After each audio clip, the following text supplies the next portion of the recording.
There was a time when Rick Sanchez wasn't at war with anyone, not even himself. The world around him was small, simple, and soft in its own unremarkable way. Long before the clamor of portals, before the council whispered his name with unease, there was only a boy in a dimly lit bedroom, staring at the ceiling as if it were the night sky. The plaster above him had tiny cracks branching out like constellations, and he used to trace them with his eyes until sleep finally arrived. He wondered if the ceiling was trying to tell him something, some hidden map, some unspoken direction he was meant to follow. He did not yet know that this quiet wondering would never leave him. Rick was different, though no one quite said it aloud.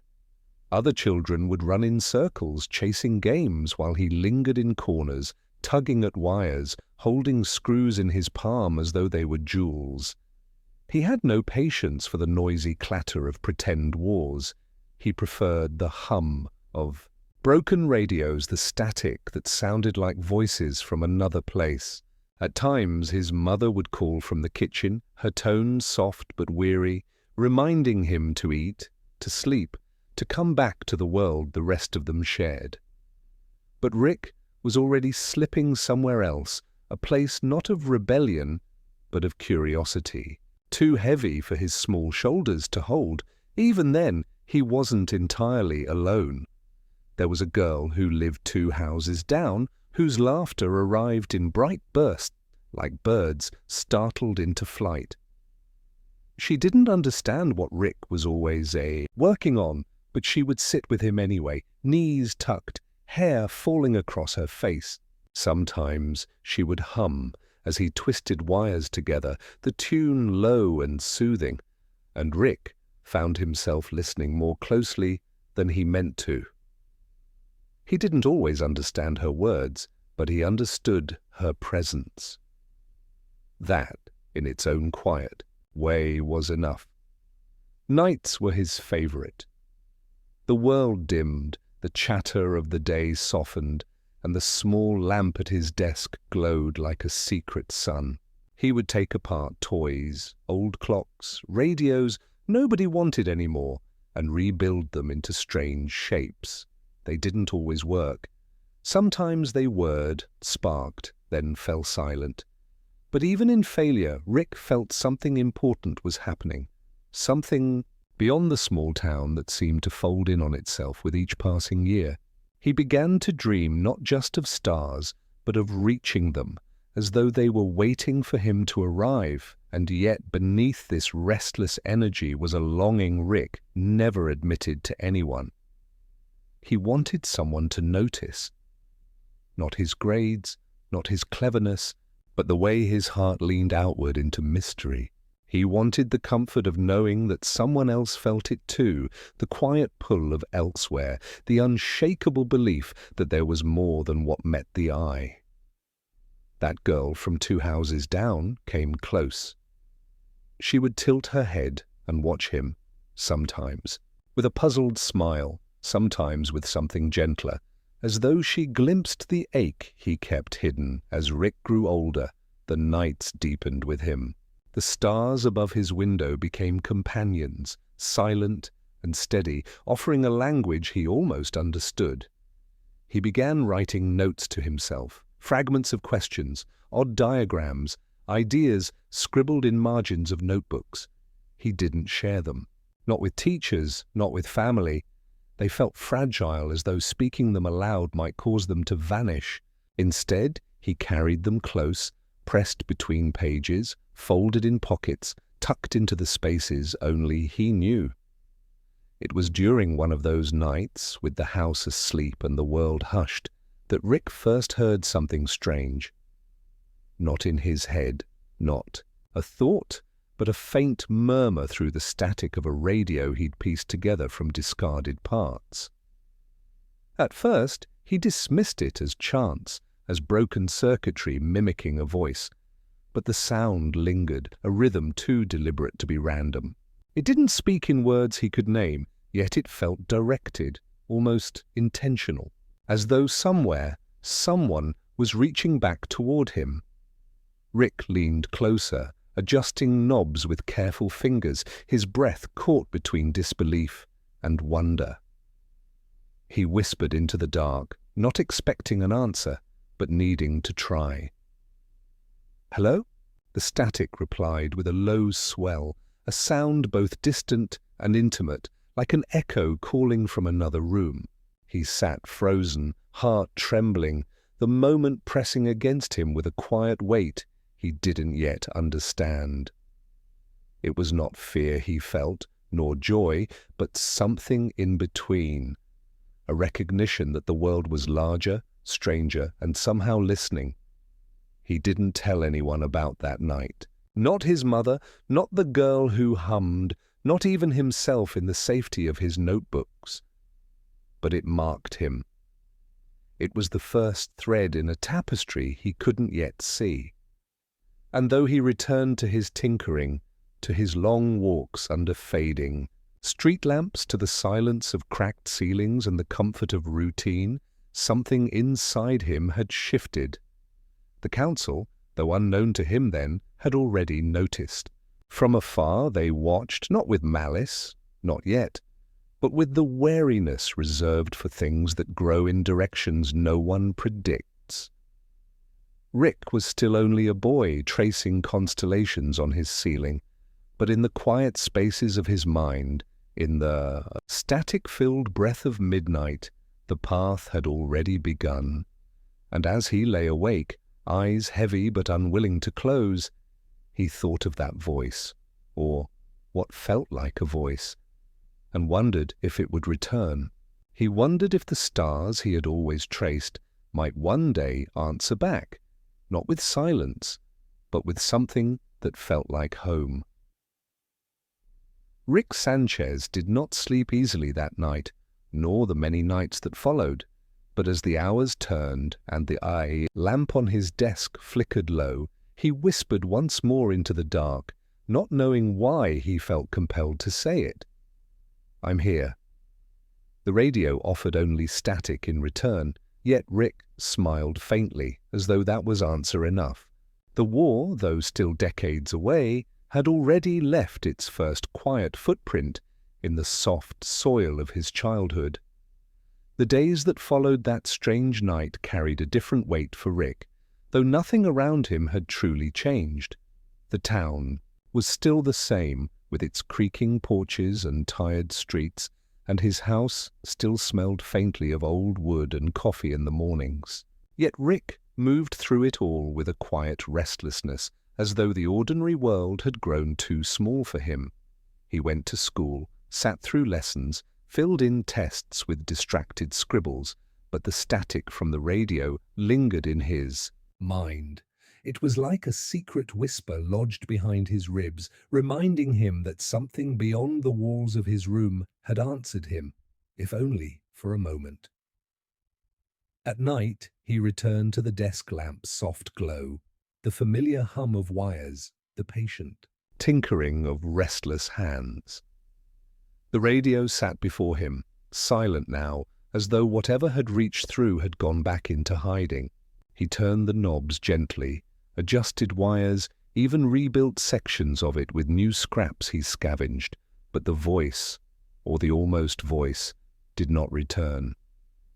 Still, the memory of it was enough. It gave him reason to keep going, to search again, each night. His notebooks filled with sketches that made little sense to anyone else, loops of circuits, fragments of symbols, small notes that hinted at questions far too large for a boy his age. Sometimes the girl from 2 houses down would visit, her footsteps light on the porch before she slipped into the room, uninvited, as though she had always belonged there.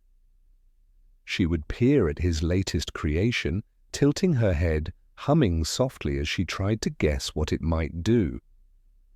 Rick rarely explained, but he didn't mind her silence. She had a way of making the air less heavy, of reminding him that he wasn't entirely drifting alone.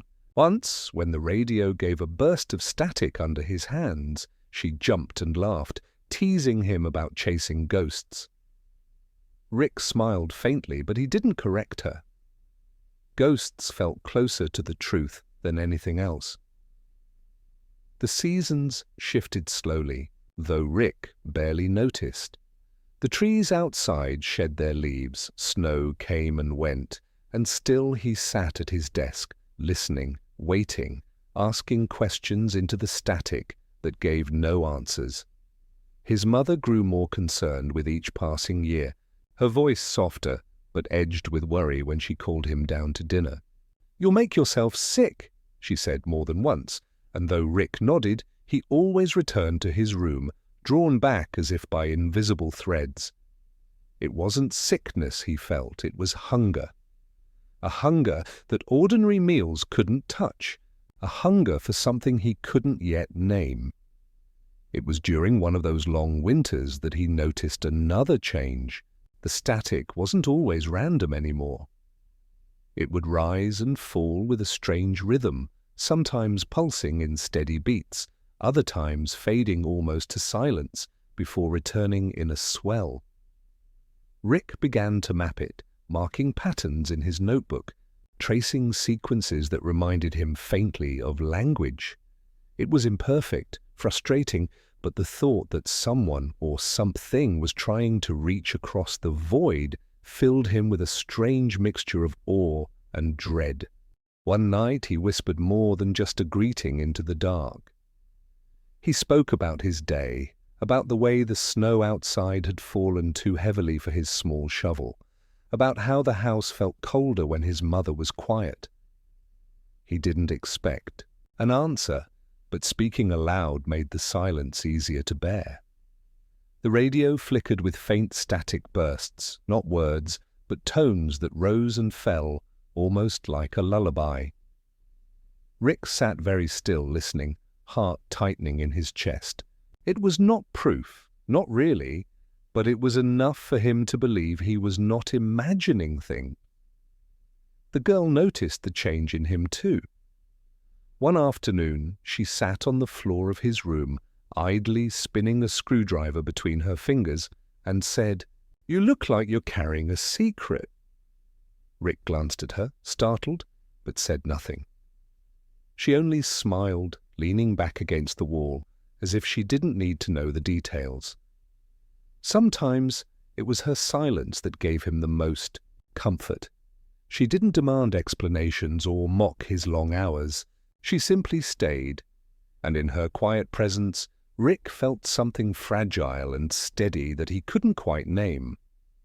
As the years edged forward, Rick's world became both larger and lonelier. Larger because he was beginning to glimpse pattern. Hidden beneath ordinary things, circuits that behaved like constellations, signals that hinted at vast distances.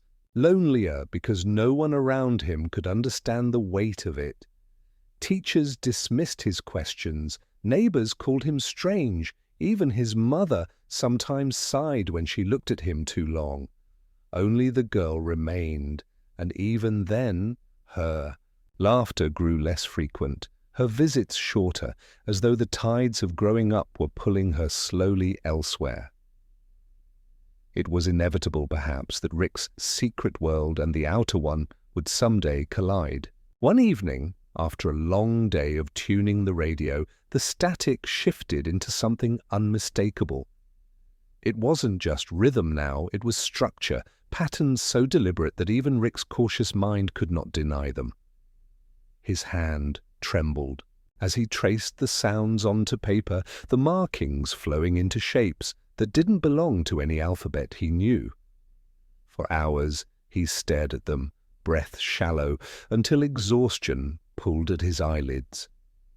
That night he dreamed not of cracked ceilings, or silent stars, but of corridors stretching endlessly, lit by a pale glow that reminded him of his desk lamp. In the dream, voices echoed faintly, speaking words he couldn't understand, but he felt their weight as though they carried centuries behind them. He woke before dawn, shaken but certain. The dream and the radio were connected. Something, or someone, was waiting. Rick did not yet know that the council had already turned its gaze fully toward him. For now, he was still just a boy with ink-stained hands, chasing patterns in the dark. But the threads were pulling tighter, and every night he whispered into the static, the war he did not yet see was drawing closer. Still, beneath it all, he carried the same quiet thought he had whispered once before into the silence. I'm here. And though the radio offered no clear reply, he felt deep in his restless heart that something out there had already heard him. The nights grew heavier as Rick continued his quiet rituals, each evening folding into the next with the same soft rhythm of lamplight and static. The markings he had traced from the radio's pulses now filled several pages, their shapes strange yet oddly familiar, as though they belonged to some half-remembered dream. He studied them in silence, turning the pages back and forth, searching for meaning where none revealed itself. But even without understanding, he felt a pull, a certainty that these signals were not random. Something, or someone, was weaving a thread toward him, and he could not look away. At school, his teachers grew more impatient. He had stopped paying attention altogether, his notebooks filled not with math problems or history notes, but with looping sequences of symbols and diagrams. When called upon, he answered absent-mindedly, his tone distant, as though his mind was still listening for static. The other children noticed too, whispering about the strange boy who muttered to himself and scribbled things no one else could decipher. Rick hardly cared. Their voices faded into the background, no different from the noise of the wind outside his window. The only voice that mattered now was the one hidden within the crackling airwaves. One evening, after days of fruitless listening, something shifted again. The static gave way to a tone, steady, unwavering, almost like a beacon. It wasn't speech, but it carried intention, the kind that made Rick's chest tighten as if he had stumbled upon a message meant only for him. He leaned closer, eyes wide, the glow of his desk lamp painting sharp shadows across his face. Slowly, carefully, he tapped out a rhythm in return, using a small transmitter he had built from spare parts. The tone wavered, then returned stronger, pulsing in time with his signal. Rick froze, breath caught, before a faint smile tugged at the corners of his mouth. It was not a conversation, not yet, but it was connection. The girl from 2 houses down came by the next day, her hair damp from rain, her eyes curious as she spotted the clutter of new sketches on his desk. Rick tried to brush them aside, but she caught one page before he could. She studied the loops and sharp angles, tilting her head with the same puzzled expression she always wore when looking at his work. "It looks like a language," she murmured softly. Rick stiffened but said nothing, afraid that speaking too much might break the fragile thread he was holding. She handed the page back without pressing further, offering only a quiet smile that lingered longer than usual. In her silence, Rick felt both comforted and unsettled. Comforted because she didn't demand answers, unsettled because she had glimpsed the truth more closely than anyone else ever had. The weeks passed, each night deepening the strange dialogue between boy and signal.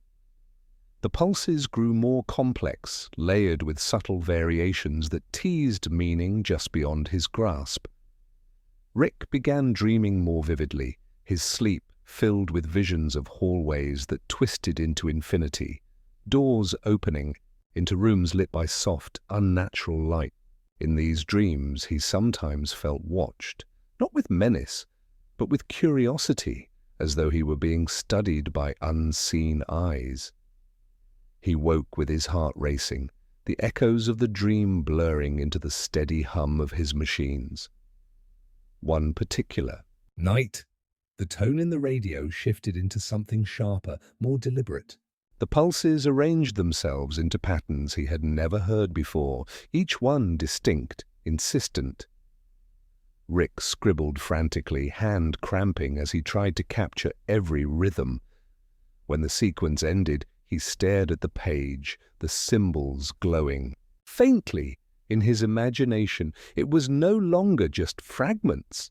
It was structure, a message. He didn't know how to read it, but he knew it carried weight. For the first time, he felt a pang of unease. Whoever had been reaching out had chosen to reveal themselves more fully, and that meant they had also chosen to notice him. He kept the page hidden beneath his mattress, though he wasn't sure why.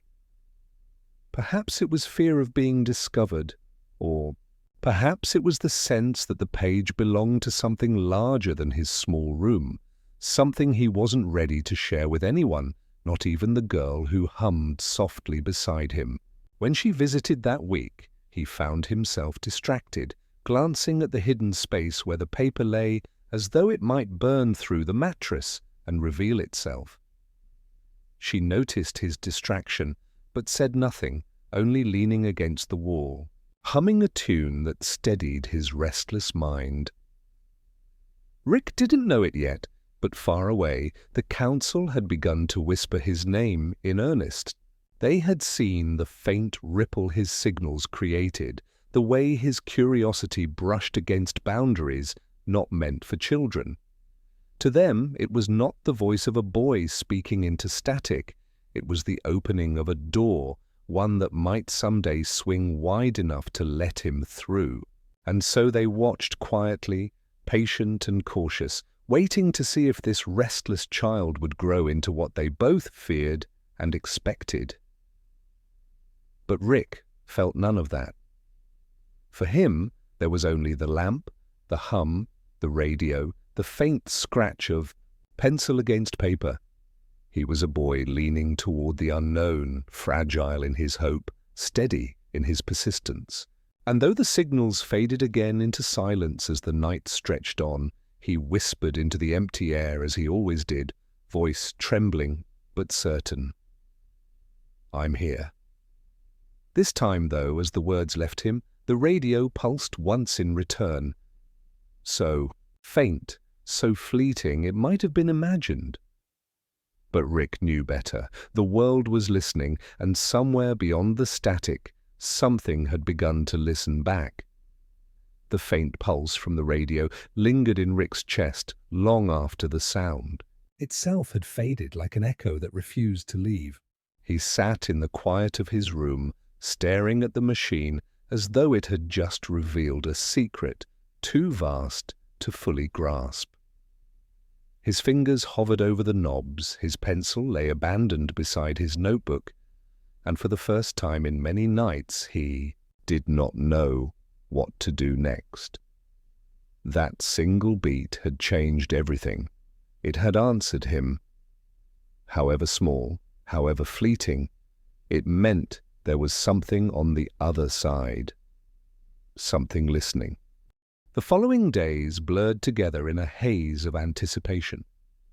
Rick returned to his desk every evening, adjusting the transmitter, tuning the dials, waiting for the sound to return. Sometimes he caught fragments, soft bursts of rhythm that seemed half-formed, as though whatever was reaching toward him was hesitant. Other times the radio stayed stubbornly silent, leaving him restless and frustrated. He carried the silence into his mornings, drifting through school like a shadow, too preoccupied to hear his teachers or notice the curious stares of his classmates.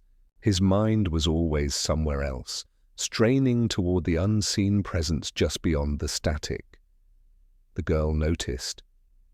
She had grown quieter around him, her visits less frequent, yet when she did appear, she seemed to watch him with a tenderness that unsettled him. One evening, she slipped into his room without knocking, settling cross-legged on the floor while he worked. "You look different," she said softly after a while, her voice barely louder than the hum of his equipment. Rick didn't look up. his focus fixed on the shifting dials, but he heard the concern threaded through her words. Like you're carrying something too big for you. He wanted to tell her. He wanted to explain that he wasn't just chasing broken machines or idle fantasies, that he had heard something real, something alive. But the words caught in his throat. He couldn't bring himself to share it, not yet. To speak of it aloud felt dangerous, as though the fragile thread between him and the signal might unravel under the weight of someone else's understanding. So he only shrugged, muttering that she was imagining things, though his hands trembled slightly as he reached for his notebook. She didn't press him. Instead, she hummed her usual tune, low and steady, filling the silence with a warmth he didn't realize he had been missing. But as the weeks turned, Rick began to feel the cost of what he was chasing. His nights stretched longer, his sleep growing thinner, until his eyes burned with exhaustion during the day. Meals went half-eaten, conversations with his mother turned short and distracted. The girl's laughter, once so bright, became something distant, slipping away as if she were fading into another life, while Rick buried himself deeper in static. There were moments when he caught the loneliness pressing in, heavy and cold, but he pushed it aside. He could not turn away now. The signal was too important. The possibility too vast. Then came the night when the signal returned with greater strength than ever before. Rick had been half asleep at his desk, head resting against his folded arms, when the radio burst into life with a series of pulses so sharp and deliberate they jolted him awake. His heart leapt as he scrambled for his pencil, hand flying across the page as he recorded every beat, every pause, every shift. This was no random interference. This was structured, intentional. A message. His breath came quick and shallow as the sequence unfolded, longer than anything before, building into a rhythm that seemed almost like speech. When it finally faded, Rick stared at the page, his pulse racing. The symbols looked like language, even if he couldn't read them. He felt the weight of them pressing down on him, filling the room with a silence thicker than before. For a moment, he sat perfectly still, listening to the quiet thrum of his own heartbeat. He had wanted connection, and now it was here. But instead of triumph, he felt something colder creep through him. Fear. Not of the signal itself, but of what it meant. Whoever was out there knew him now. They had chosen to reach for him as much as he had reached for them. The girl knocked softly on his door the next afternoon, though Rick barely noticed at first. His desk was littered with papers, the strange markings covering every corner, his eyes red from lack of sleep. She stepped inside, her gaze moving from him to the mess of symbols, and her expression softened with quiet sadness. "You're not even here anymore," she whispered, more to herself than to him. Rick looked up, caught off guard, the words cutting deeper than he expected. For a heartbeat, he thought of telling her everything, of handing her the pages and asking her to share the weight. But when he opened his mouth, nothing came. The fear of losing the fragile thread to the unknown was stronger than his longing for closeness. He only muttered a distracted greeting, and she let the silence fall between them. That night, Rick sat, alone again, the room heavy with shadows, the radio dark and silent. He felt the distance between himself and the girl widening like an unseen chasm, yet he did not move to close it. His eyes stayed fixed on the machine, waiting, listening, whispering once more into the static. "I'm here," the silence stretched on, offering no reply. Still, he knew it was only a matter of time before the voice behind the static returned. He felt it like a promise in his bones, and though the cost was already beginning to show, He could not stop now. Something vast was moving closer, and Rick, tired but unyielding, was ready to listen. The silence that followed that night pressed on Rick more heavily than before, not because the radio had gone quiet, but because he had begun to feel the weight of what he was losing in the world around him. The girl's words echoed in his head. "You're not even here anymore." And though he tried to dismiss them, they lingered like a faint ache beneath the skin. He still returned to his desk each evening, waiting for the hum of static to shift into something more deliberate, but a part of him now carried the uneasy awareness that his searching was not without cost. The thread pulling him outward was tightening, and in its grip, pieces of his ordinary life were slipping away. Days passed, with little change.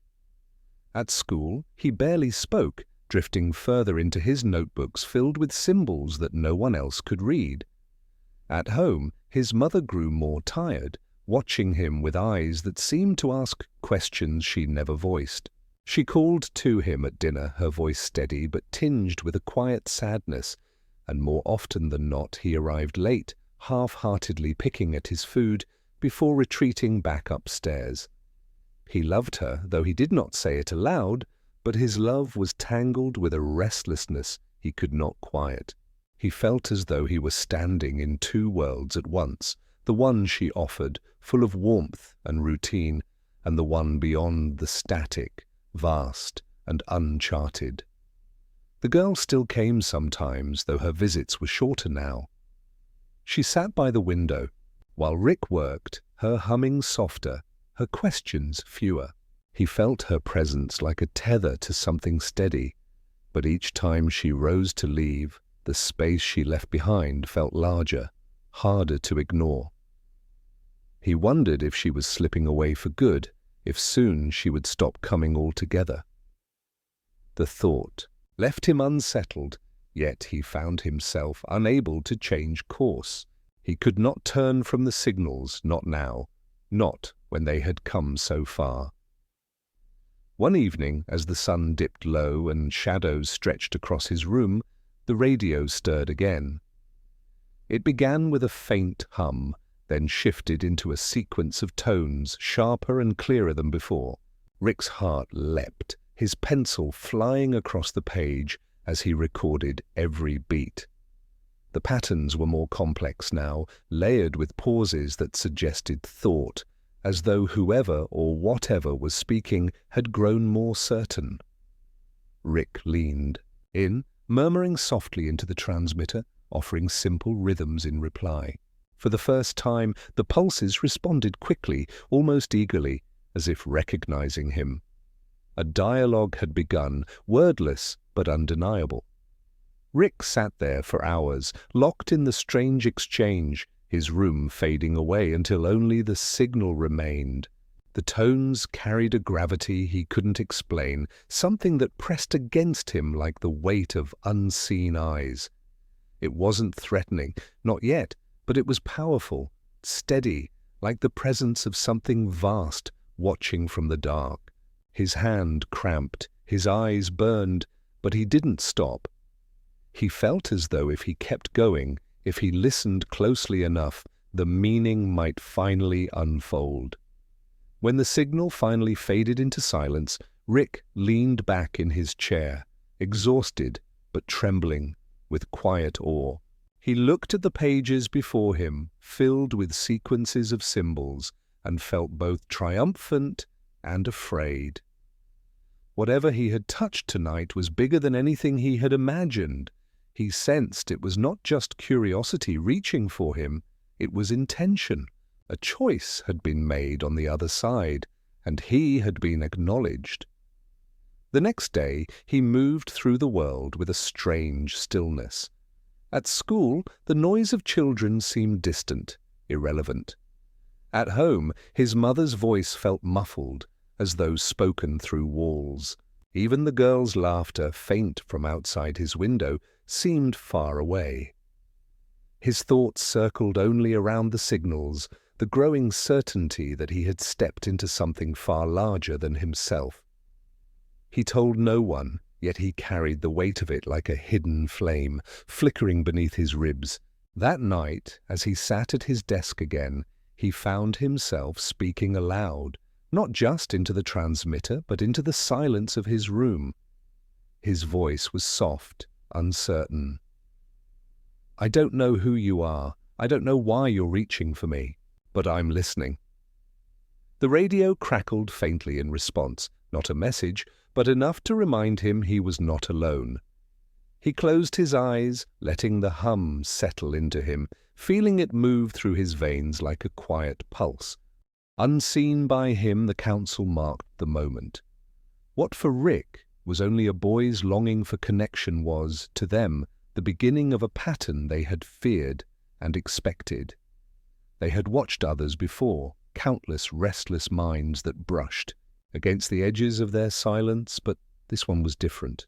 This boy's persistence was not fading. His signal had reached them more clearly than most. His hunger was undeniable, and in it they saw the spark of something that could not be ignored.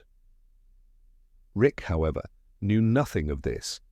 To him, it was still just the static, still just a voice in the dark he couldn't quite understand. But beneath his restless hope, a question began to stir.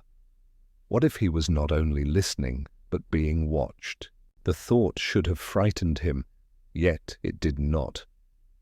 Instead, it filled him with quiet wonder, the kind that made sleep slow to come. He lay awake long into the night, staring at the faint cracks on his ceiling, tracing them like constellations, whispering into the silence the words he had come to depend on. "I'm here," he said once more. And though the room remained still, he felt it, the certainty that somewhere someone had heard. The night after Rick whispered his quiet vow into the silence, something shifted. He felt it not in the radio first, but in himself, as though an unseen weight had settled against his chest, pressing with a strange mix of comfort and unease. When he turned the dial, the static greeted him as always, yet beneath it there was something faint, something almost imperceptible, like breath on glass.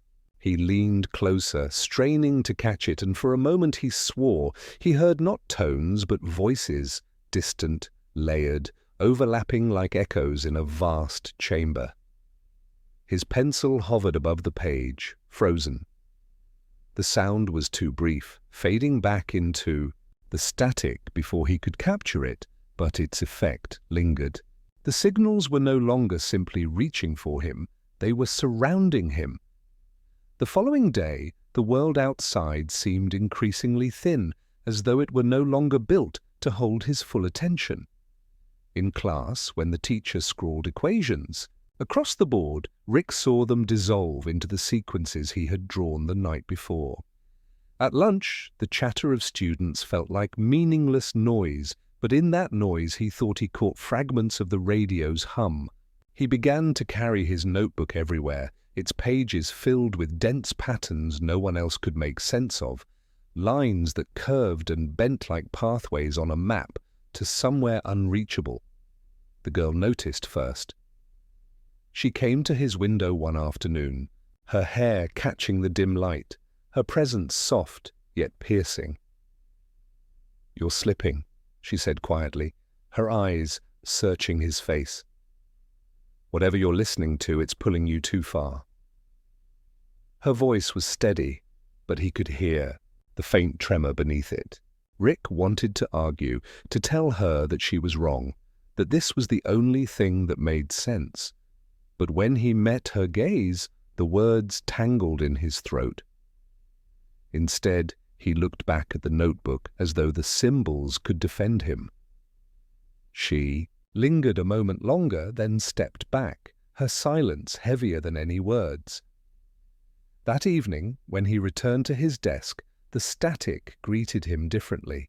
It rose and fell in a rhythm that felt deliberate, intentional. Rick matched it, tapping out his reply with trembling fingers.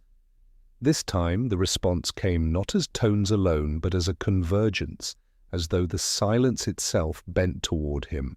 The air in his room seemed thicker, charged, every sound sharper. Then came the pulses, steady, layered, precise. They weren't random, they were structured, almost mathematical, but alive in a way numbers never were. Rick wrote furiously, filling pages, and with each sequence he translated, a shape began to emerge in his mind. It wasn't an image, not exactly, but a presence, vast, watching, waiting. He felt as though he were standing on the threshold of a chamber larger than the sky itself, and beyond it, countless figures turned their attention toward him. Not individuals, not voices as he understood them, but something collective, unified, the council. He didn't know their name, but he felt them. A gathering of minds older and greater than his own, silent, yet impossibly loud in the space they occupied. For a moment fear washed over him, his body tightened, and his hand froze above the page. This was no longer just a boy's search for something beyond the noise. This was something vast, searching back. He could almost hear his mother's voice downstairs, calling him to dinner, grounding him in the life he was supposed to belong to. He thought of the girl's warning, of the way her presence tethered him. He could walk away. He could close the notebook, turn off the radio, and return to the safety of silence. But the thought lasted only an instant. The hunger within him, the need to know, to reach further, overpowered everything else. He tapped again, carefully, offering a sequence that asked not just, "Are you there?" but, "Who are you?" The silence that followed was unbearable, stretched taut like the space between heartbeats. Then, slowly, the tones returned, stronger, deliberate. They didn't give him words, but the patterns vibrated with intention, carrying weight that pressed into him. It wasn't an answer, not fully, but a recognition. They knew him. They had marked him. Rick's breathing quickened as he leaned closer, his whole body trembling. He felt exposed, as though standing under a gaze that pierced through walls and flesh and thought. Yet beneath the tremor of fear was exhilaration. For the first time he was certain he wasn't just imagining this. He wasn't alone. The council was real, and it had chosen to acknowledge him. When the connection finally faded, Rick sat in the dim glow of his lamp, staring at the pages before him. His hand ached, his mind buzzed with fragments of patterns that refused to settle. He glanced at the window, half hoping the girl might appear, but the night outside was empty. He wanted to tell someone, anyone, what he had just touched, but who could understand? Even if he tried, the words would sound impossible, like the ramblings of a restless child. So he whispered instead, his voice low, almost reverent. "I hear you." And though the room remained still, he felt it again, that unseen presence, vast and patient, waiting for him to take the next step. Rick lay awake long after, the hum of the world muffled around him. Somewhere beyond the static, the council remained, silent but aware. And in the quiet of his chest, a certainty grew. This was only the beginning. The days that followed blurred together, each one carrying a weight Rick could neither escape nor resist. Every moment away from the radio felt incomplete, as if part of him had been left behind in the static. At school, his hands moved across paper without purpose, his eyes fixed on distant points, as though he could still see the pattern, lingering in the air. Teachers called his name, classmates laughed, the girl cast glances his way, but it all slid off him like water against glass. The only thing that mattered was the pull, the council waiting in the quiet beyond the noise. At night, when the world dimmed and the house fell silent, the signals returned. They were no longer just sounds. The pulses carried impressions that slipped into him like fragments of a dream, not images in the ordinary sense, but bursts of awareness, flashes of something larger than thought.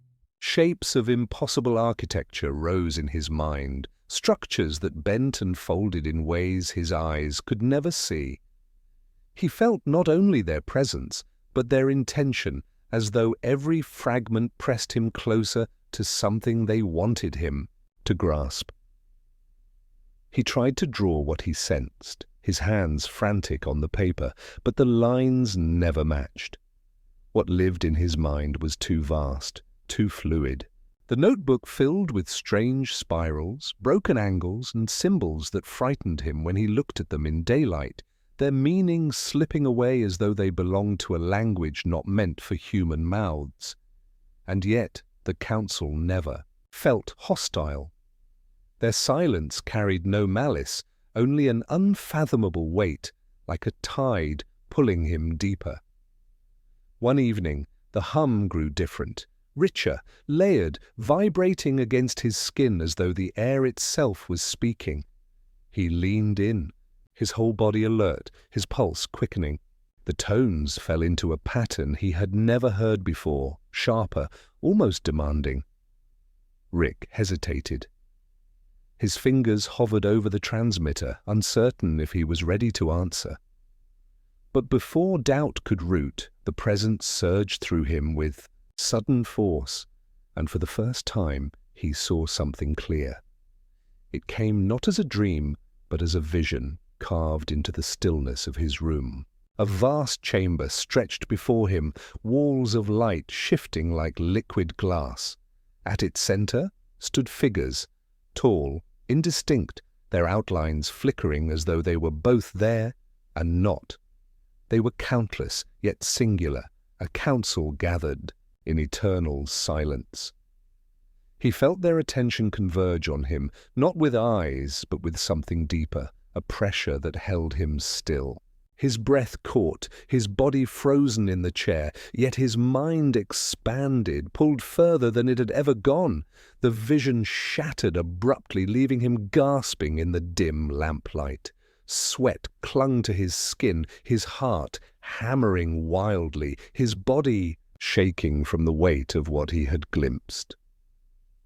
He pressed his palms against the desk, the world around him spinning.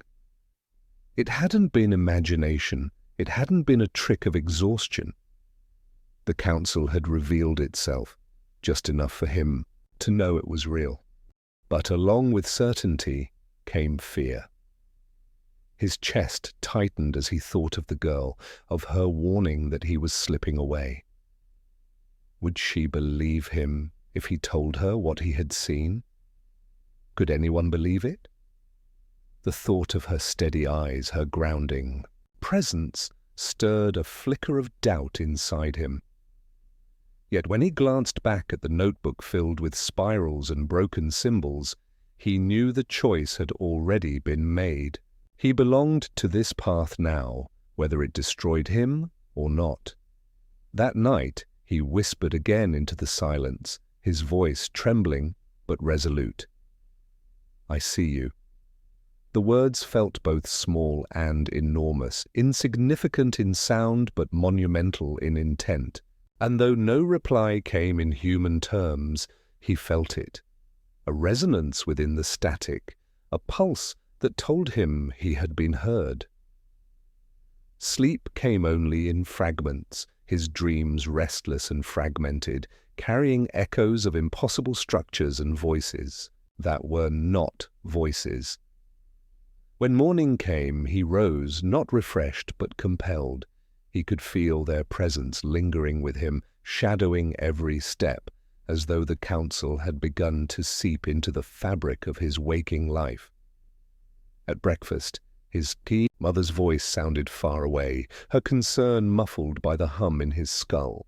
The girl passed him in the hallway, her expression searching, but he could not bring himself to meet her gaze. The world he once belonged to was slipping further behind, dissolving in the wake of something greater. He carried it with him in every breath.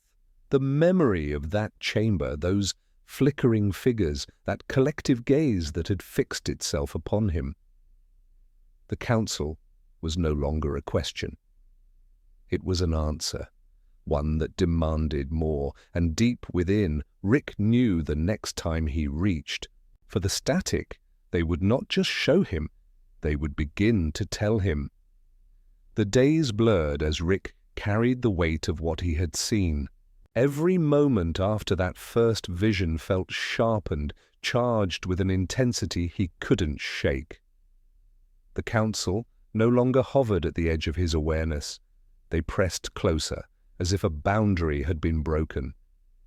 He walked through hallways, sat in classrooms, drifted through the noise of daily life, but beneath it all pulsed a quiet undertone, a rhythm only he could feel.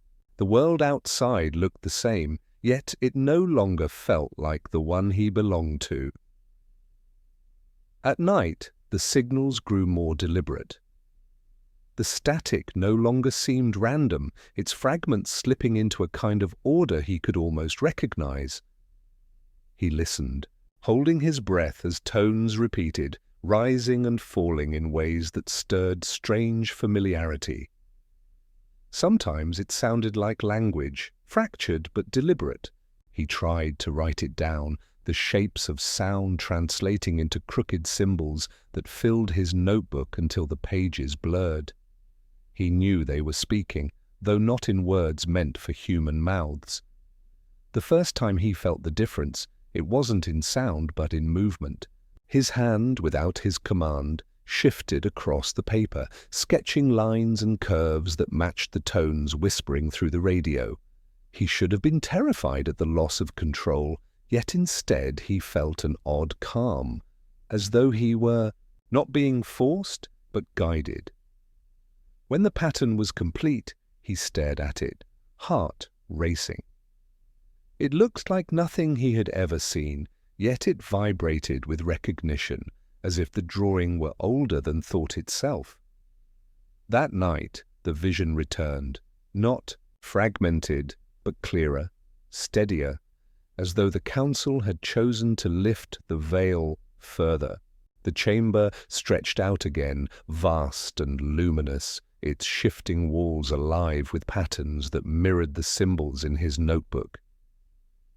The figures remained at the center, flickering outlines, yet this time they did not remain silent. A pulse shuddered through the air, and within it came a voice, not a sound, not even a word, but an imprint that landed in his mind. It was simple, commanding, undeniable. Listen. Rick jolted, his breath caught in his throat. His body trembled, but his mind reached forward instinctively. He wanted to hear. He needed to. The council's presence pressed closer, weaving around his thoughts, guiding them, reshaping them. More pulses followed, each one slipping into him like a fragment of meaning. He couldn't fully grasp them, not yet, but he knew with certainty that they were instructing him. And what unsettled him most was not the alienness of their voice. It was how natural it felt to obey. When the vision faded, he found himself gripping the edge of the desk, his knuckles white, sweat slick on his forehead. His notebook lay open, the page filled with fresh markings he did not remember making. They were sharper now, more defined, patterns that seemed to hum with energy even in stillness. He ran his fingers across the ink, the paper warm as though it carried a trace of the council's presence. The following day, he could not escape it. The symbols lingered in his mind, overlaying the ordinary world. Chalk lines on the blackboard bent into the patterns he had drawn. Cracks in the sidewalk rearranged themselves into echoes of the council's language. Even the girl's glance, steady and quiet from across the room, carried a weight he couldn't ignore. She was watching him more often now, her brow furrowed, as if she sensed the distance widening between them. He wanted to explain, to tell her what he had seen, but the words would never be enough. How could he describe something that wasn't sound or sight, but truth?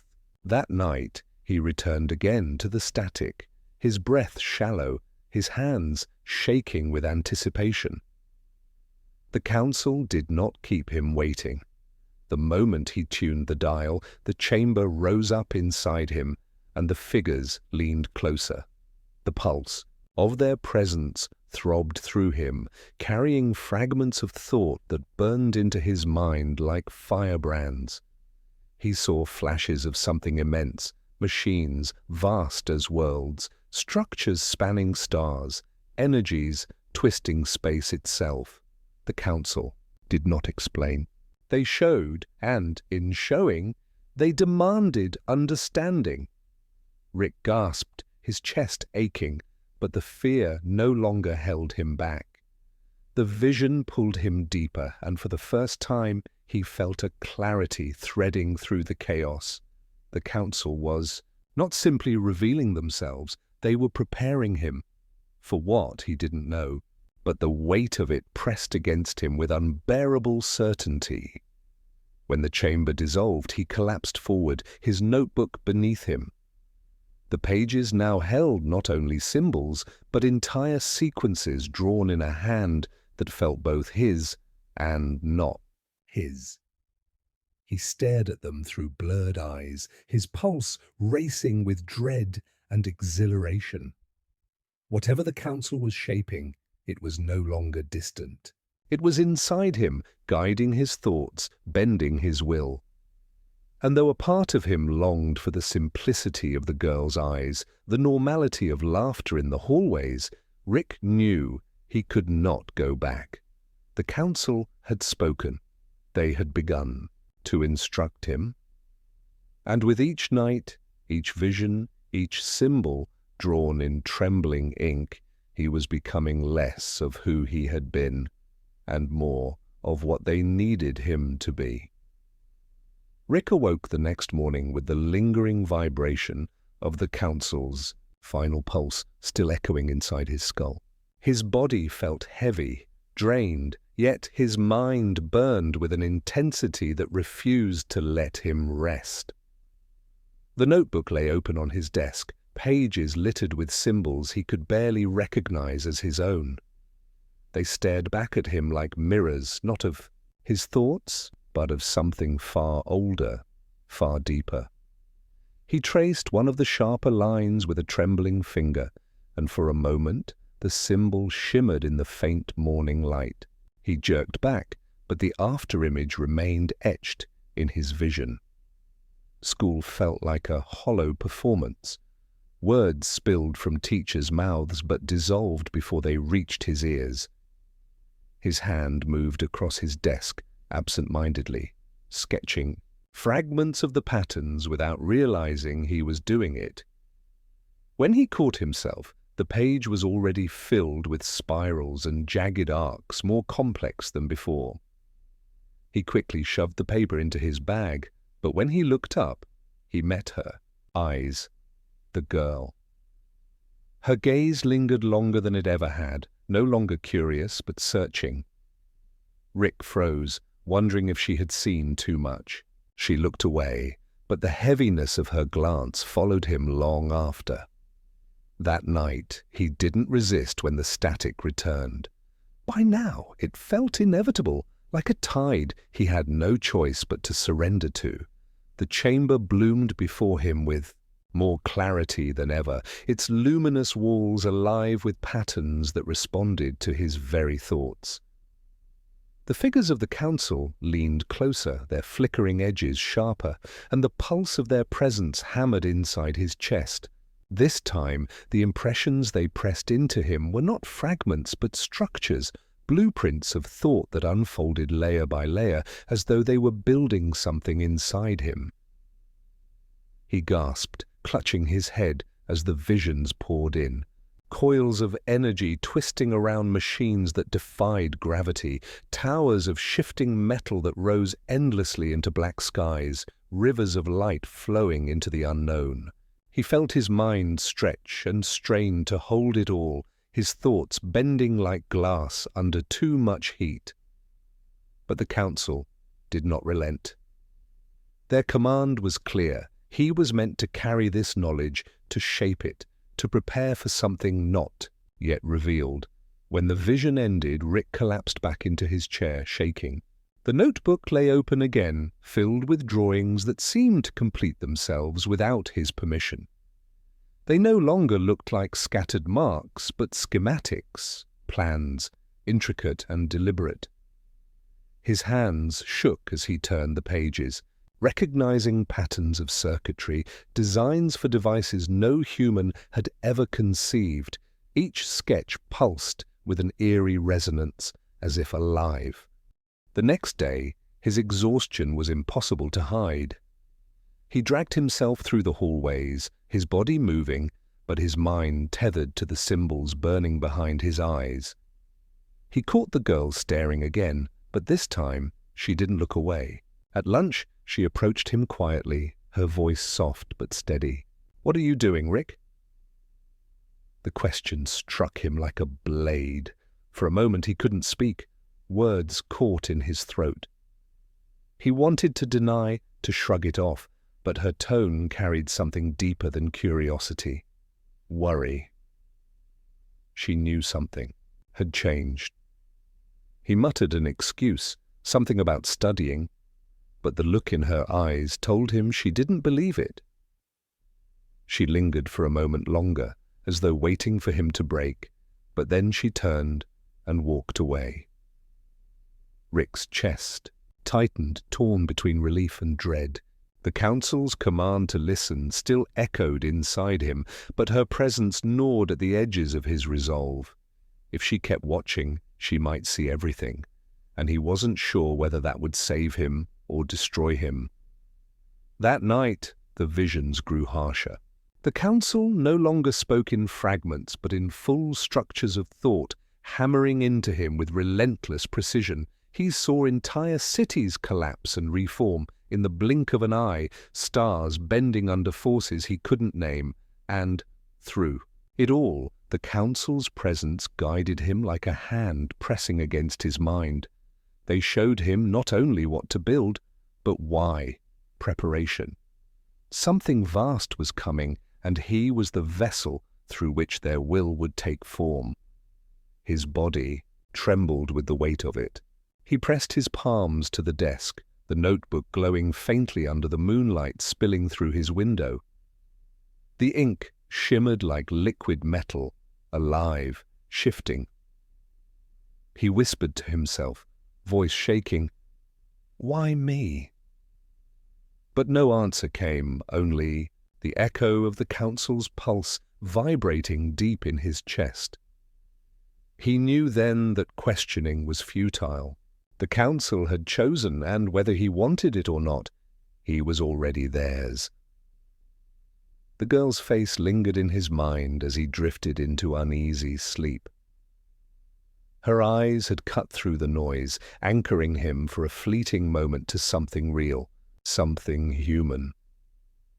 Yet even that connection felt fragile now, fading beneath the weight of the council's design. He feared that soon he would not have the strength to hold on to it. As his dreams dissolved into static, the chamber rose again, waiting for him, and this time the council leaned closer than ever before. Rick's dreams no longer felt like dreams. They were corridors of light and sound, each one bending into the next, pulling him deeper. The council's chamber had become so familiar that when it formed again that night, it felt less like an intrusion and more like a home he had forgotten, until now.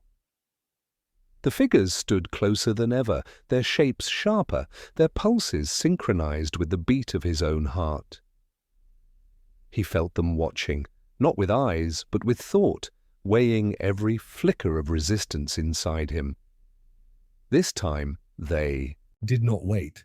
The blueprints they pressed into his mind arrived whole, a complete sequence that unfolded like a machine, locking into place. His vision blurred, as an image burned itself into his thoughts. A device, small enough to hold, but infinite in potential, its shape shifting with each glance, yet always tethered to a central core that glowed like a captured star. He gasped, his body arching under the force of it, and when he snapped awake at his desk, his hand was already moving, the notebook filled with sketches so precise they felt foreign to him, lines curved into spirals that interlocked with jagged geometries, circuits threaded into impossible configurations. His pen moved faster than his thoughts, guided by something beyond his own will. When he finally stopped, his chest heaving, the page before him showed a complete design. Not just theory, something that could be built. His fingers twitched with the urge to bring it to life. Over the next days, Rick scavenged without drawing. Attention. Pieces of scrap, wires from abandoned machines, fragments of circuitry stolen from labs where teachers never looked too closely. He worked in silence, his door locked, his hands trembling with urgency. Every component he touched seemed to slide perfectly into place, as though the world itself had been waiting for him to assemble them. The hum of creation filled the air, and though the object remained unfinished, he felt its presence already, altering the space around it. But the strain showed. His skin grew pale, shadows carved themselves under his eyes, and every step through school hallways dragged as though gravity had thickened. The girl noticed. Her gaze followed him with sharper intensity, her worry no longer hidden. One afternoon, she cornered him by the lockers, her voice low but insistent. "Something's happening to you. You can't keep pretending." Her words cut through him more than the council's pulses ever could. He wanted to tell her, to unburden himself, but when he opened his mouth, the weight of their command pressed down, sealing his throat. He muttered a dismissal and walked away, though the sting of her voice lingered longer than he expected. That night, as he soldered wires under the flickering bulb of his desk lamp, the static returned, harsher than before. His head snapped back as the chamber bled into reality, overlaying his room with its endless glow. The council surged forward, their pulses inescapable. It must be completed, the impression struck, not in words, but in force. His hand tightened around the tool until his knuckles whitened. He felt their demand clawing into his bones. This was not curiosity anymore, not exploration. It was obligation. The device neared completion. At its center, a core shimmered faintly, though no power source had been connected. It vibrated with a quiet hum that seemed alive, like a heartbeat waiting to grow stronger. Rick stared at it in awe and terror. He didn't know what it would do, only that it was meant to bridge something, to open what should remain sealed. His breath quickened, torn between the thrill of its perfection and the dread of what came next. The girl's face appeared in his mind again, her voice echoing. "You can't keep pretending." He gripped the desk, torn between the council's relentless pull and the fragile tether of her concern. For the first time, he questioned, not the visions, not the designs, but his own place in them. Was he building something for himself, or was he nothing more than a vessel for forces beyond his control? The council's presence thickened, filling the room like smoke. Their pulse slammed against his chest until it hurt, demanding completion.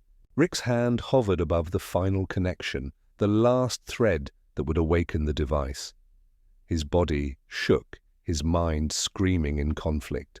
He wanted to resist, but resistance felt like drowning. As the clock ticked past midnight, the choice loomed before him, heavy and irreversible. The council's chamber pulsed brighter than ever, urging him forward, while the faint memory of the girl's worried eyes held him back. Between them stretched a silence so sharp it could break him. His trembling fingers inched closer to the core, and in that moment Rick realized that once the device was complete, nothing in his world would remain the same. The hum grew louder, the glow deepened, and the council leaned in, waiting. Rick's hand hovered over the final connection, the thin wire trembling between his fingers, as though it, too, knew the weight of what was about to happen. The core pulsed faintly, a rhythm that had begun to sync with his own heartbeat, faster, louder, demanding release. The council's chamber overlapped his vision so completely that his room dissolved into a haze of shadows and static, their presence pressing on him from every direction. He felt caught between two worlds, his own, fragile and real, and theirs, infinite and consuming. The wire slipped, brushed against the node, and the hum surged. For a breathless moment, the device came alive. Light spilled outward, filling the desk, the room, the air itself. It wasn't a steady glow, but a trembling, rippling distortion, bending reality in flickers. Rick staggered back, shielding his eyes, but he couldn't look away. Within the shimmer, images unfolded, glimpses of endless corridors, cities stretched across stars, versions of himself walking paths he couldn't yet comprehend. He gasped, the weight of infinity pressing down on him, more vast than any thought he had dared to imagine. Then just as suddenly the light collapsed, the core dimmed to a faint throbbing glow, still alive but dormant, as though it had only tested its voice. The silence that followed was almost unbearable. Rick's ears rang, his chest ached, and when he looked down his hands were shaking violently. He couldn't tell if what he'd seen had been real or only another vision forced upon him, but the sensation lingered, an open door, waiting. The council remained. Their chamber still hovered at the edges of his sight, clearer now than ever. He felt no words from them, no command, just a silence filled with expectation, as though the device itself was now the bridge between him and their realm. He wanted to ask what they wanted from him, why they had chosen him, but the thought of speaking to them out loud filled him with dread. The room smelled faintly of ozone, the air heavier than before, and he realized with a chill that something had shifted permanently. The following morning, exhaustion weighed on him like chains. He drifted through the halls of school, barely registering the noise around him, his mind trapped in the echo of the device's light. Every face he passed seemed distant, unreal, but hers stopped him cold. The girl stood at the end of the hallway, eyes fixed on him. She didn't speak, but he knew she saw something. Maybe not the device, not the council, but the strain, the fracture in him that no longer could be hidden. He turned away before she could reach him, retreating deeper into himself, but the sting of her gaze followed him. Back in his room, the device waited, small and unassuming on the desk, yet vibrating faintly as though aware of his presence. He circled it warily, unable to ignore it, yet afraid to touch it again. Every instinct told him it was unfinished, incomplete, but another voice whispered that it had already begun. He pressed his palms against his eyes, trying to silence the pounding thoughts, but the hum persisted, vibrating through the walls, the floor, the marrow of his bones. That night, the chamber returned, stronger than ever. The figures no longer felt distant. They loomed, sharper, their outlines trembling with intensity. He could sense their satisfaction, their anticipation, but also their impatience. The vision of the device's activation replayed before him, only now stretched further, doors opening, shapes emerging, a flood of something vast pushing through. His body tensed, his mind recoiled, but the pull was relentless. It is not complete, the impression pressed into him, heavier than stone. Finish it. He woke, gasping, the words still reverberating inside him. His body shook, sweat dripping down. His temples, and when he looked toward the desk, the device pulsed in the darkness, as though echoing the same demand. He staggered closer, torn between smashing it apart and surrendering completely. His reflection shimmered faintly in the glow, and for the first time he saw not just fear in his own face, but a strange, unnerving hunger. The girl's voice rose in his thoughts again, softer than the council's but sharper, cutting through their static. "You can't keep pretending." He clenched his fists, torn between two worlds, hers, fragile but real, and theirs, vast but suffocating. The silence of the room pressed against him until he could no longer breathe. His hand drifted toward the device again, trembling, uncertain, but unwilling to let go. The hum deepened, a promise of what lay beyond. The council waited. The choice loomed, heavier than ever. Rick stood at the edge, knowing that with one final step, his world, any world, would never be the same again. Rick's hand lingered inches above the device, his breath shallow, his pulse quickening, as if the core itself had tethered his body to its rhythm. The faint glow pulsed steadily, almost hypnotic, pulling him closer with every flicker. His room was silent, but it wasn't the kind of silence that comforted. It was the heavy, waiting kind, the kind that hummed with a pressure he could feel in his teeth. He wanted to walk away, to slam the thing into 1,000 pieces, but he couldn't. His body betrayed him, rooted in place by the weight of unseen eyes.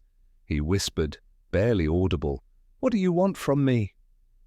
The words trembled out, desperate, but no answer came. Only the low hum, steady and unyielding. Yet even without sound, he felt it. The impression seeped into him, the same message that haunted his dreams. Finish it. The words weren't his, yet they filled his mind like an echo he could never silence. His chest tightened, his throat ached, and he knew he couldn't endure much longer without giving in. That night, sleep did not come. Every time he closed his eyes, he saw the chamber, closer, clearer. The figures no longer stood at a distance. They circled him, vast shadows stretching into endlessness. Their forms bled into the walls of his mind, impossible to define yet crushingly real. He wanted to scream at them, to force them back, but the harder he resisted, the stronger their presence became. In the dark, he heard faint scratches against the edges of his consciousness, as though something was testing the barrier between him and them, waiting for him to falter. By morning, Rick's reflection in the mirror startled him. His eyes were ringed in shadows, his skin pale, his gaze fevered with something he didn't recognize. For a moment he thought he saw movement behind his reflection, an outline, distorted, shifting just beyond comprehension. He slammed the mirror shut, stumbling back, his breath ragged. The walls seemed too thin, his room too small, the air too heavy. The device on the desk throbbed faintly, its glow brighter in daylight than it should have been, as if defying the rules of his world. At school, the noise of crowded halls pressed in on him like static. Every voice blurred into the hum, merging with the device's call. He walked quickly, his hands shoved deep in his pockets, but no pace could shake the weight that clung to him. When he turned the corner, he froze. The girl was there again, waiting. Her eyes caught his instantly, no hesitation, no confusion. She studied him with an intensity that made his stomach twist, as though she saw through him to the storm he was trying to bury. "You look like you're carrying something. That's breaking you." she said softly, her voice cutting clean through the noise around them. For a moment, Rick couldn't speak. His throat burned, his mind screamed at him to turn away.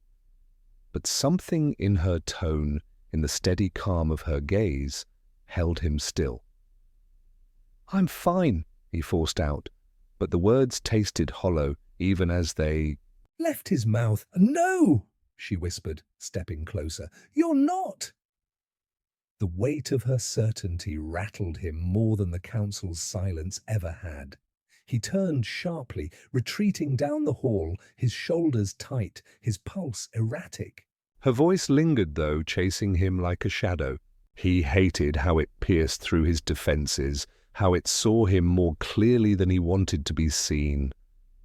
That night, the device's hum grew unbearable. It wasn't just sound, it was vibration, a living pulse that shook the air, the floor, even the glass of his windows. Rick covered his ears, pressed his head into his arms, but it didn't stop. The council's chamber crashed into his vision, no longer creeping at the edges, but fully here, layered over his world as if the walls of his room were dissolving. The figures loomed impossibly large, their voices silent but thunderous, pressing against his thoughts. "Finish it!" He stumbled to the desk, his breath ragged, tears burning his eyes from the pressure pounding in his skull. His hands hovered over the device again, trembling, desperate but unwilling to surrender.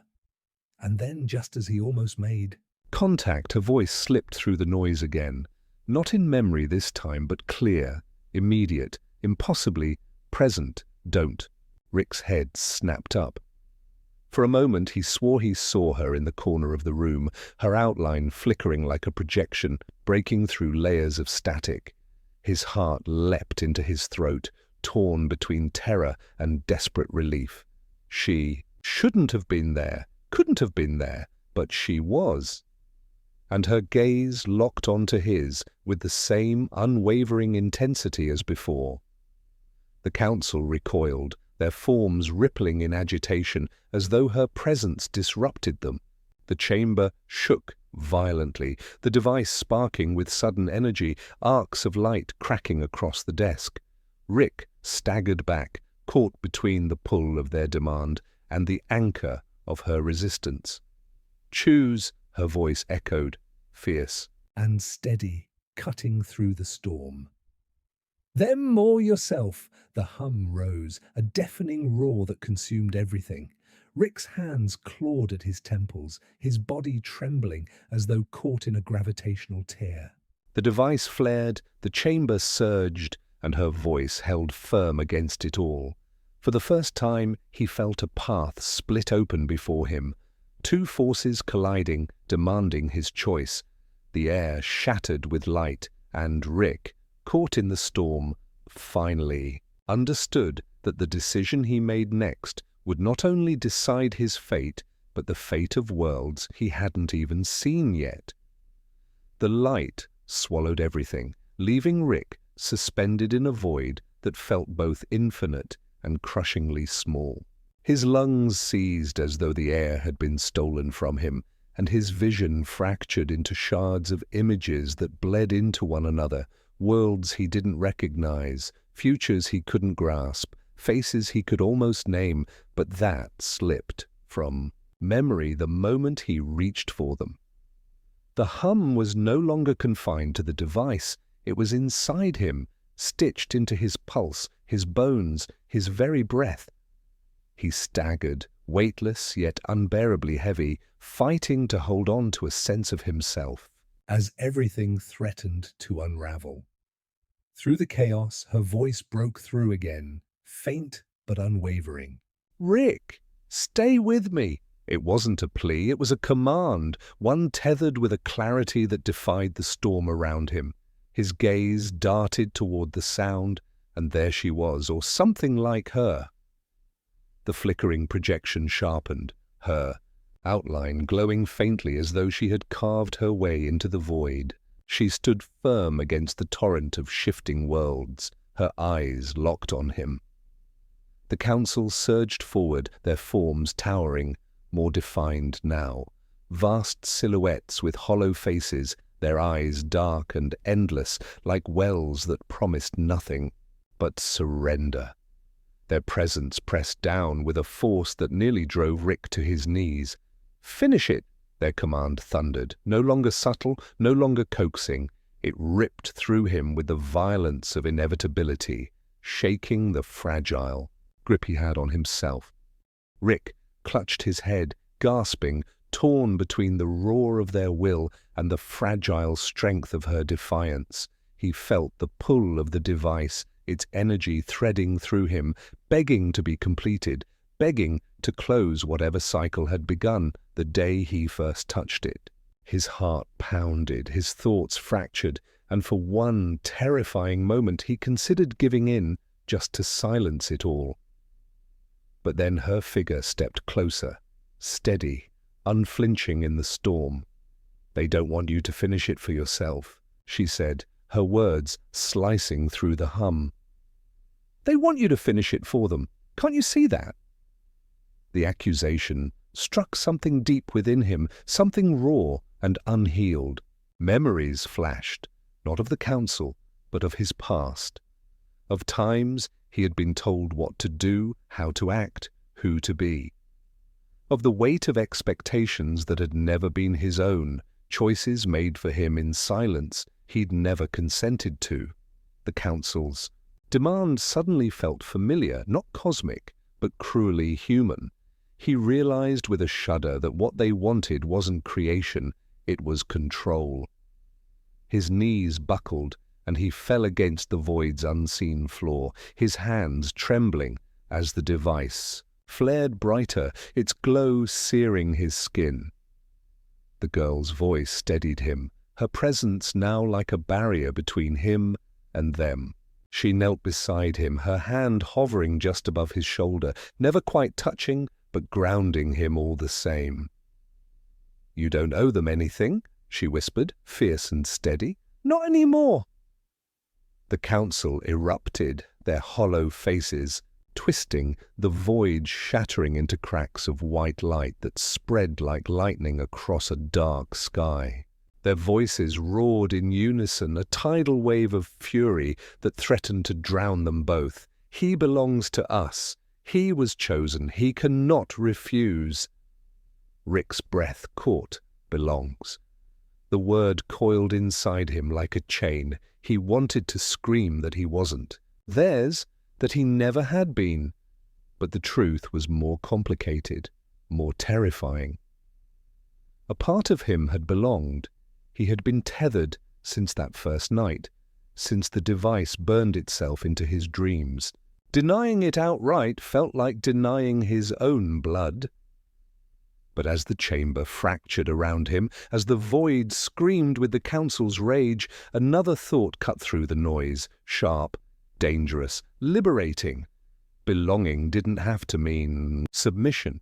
If the device had bound him to them, then maybe that bond could be twisted, broken, remade, not as their tool, but as his weapon.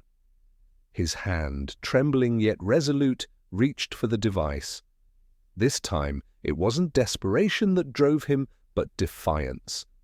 The girl's eyes widened, not in fear, but in recognition, as though she had waited for him to make this choice.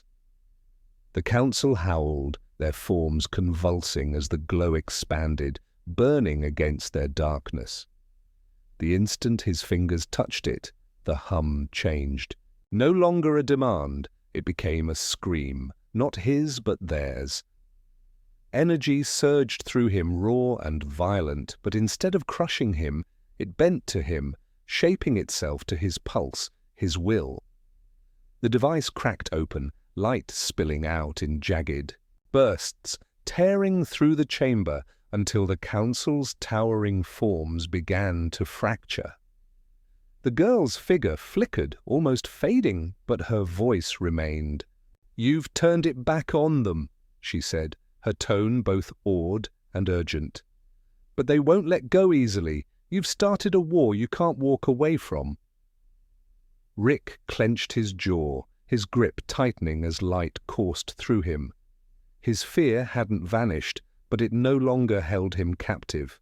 For the first time, he wasn't just surviving their call, he was answering it, reshaping it, daring to claim it as his own.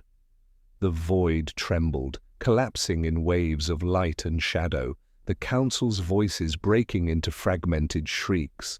The girl's presence steadied him until, with a final surge, the device shattered in his hands, bursting into shards of brilliance that dissolved into nothingness. Silence fell.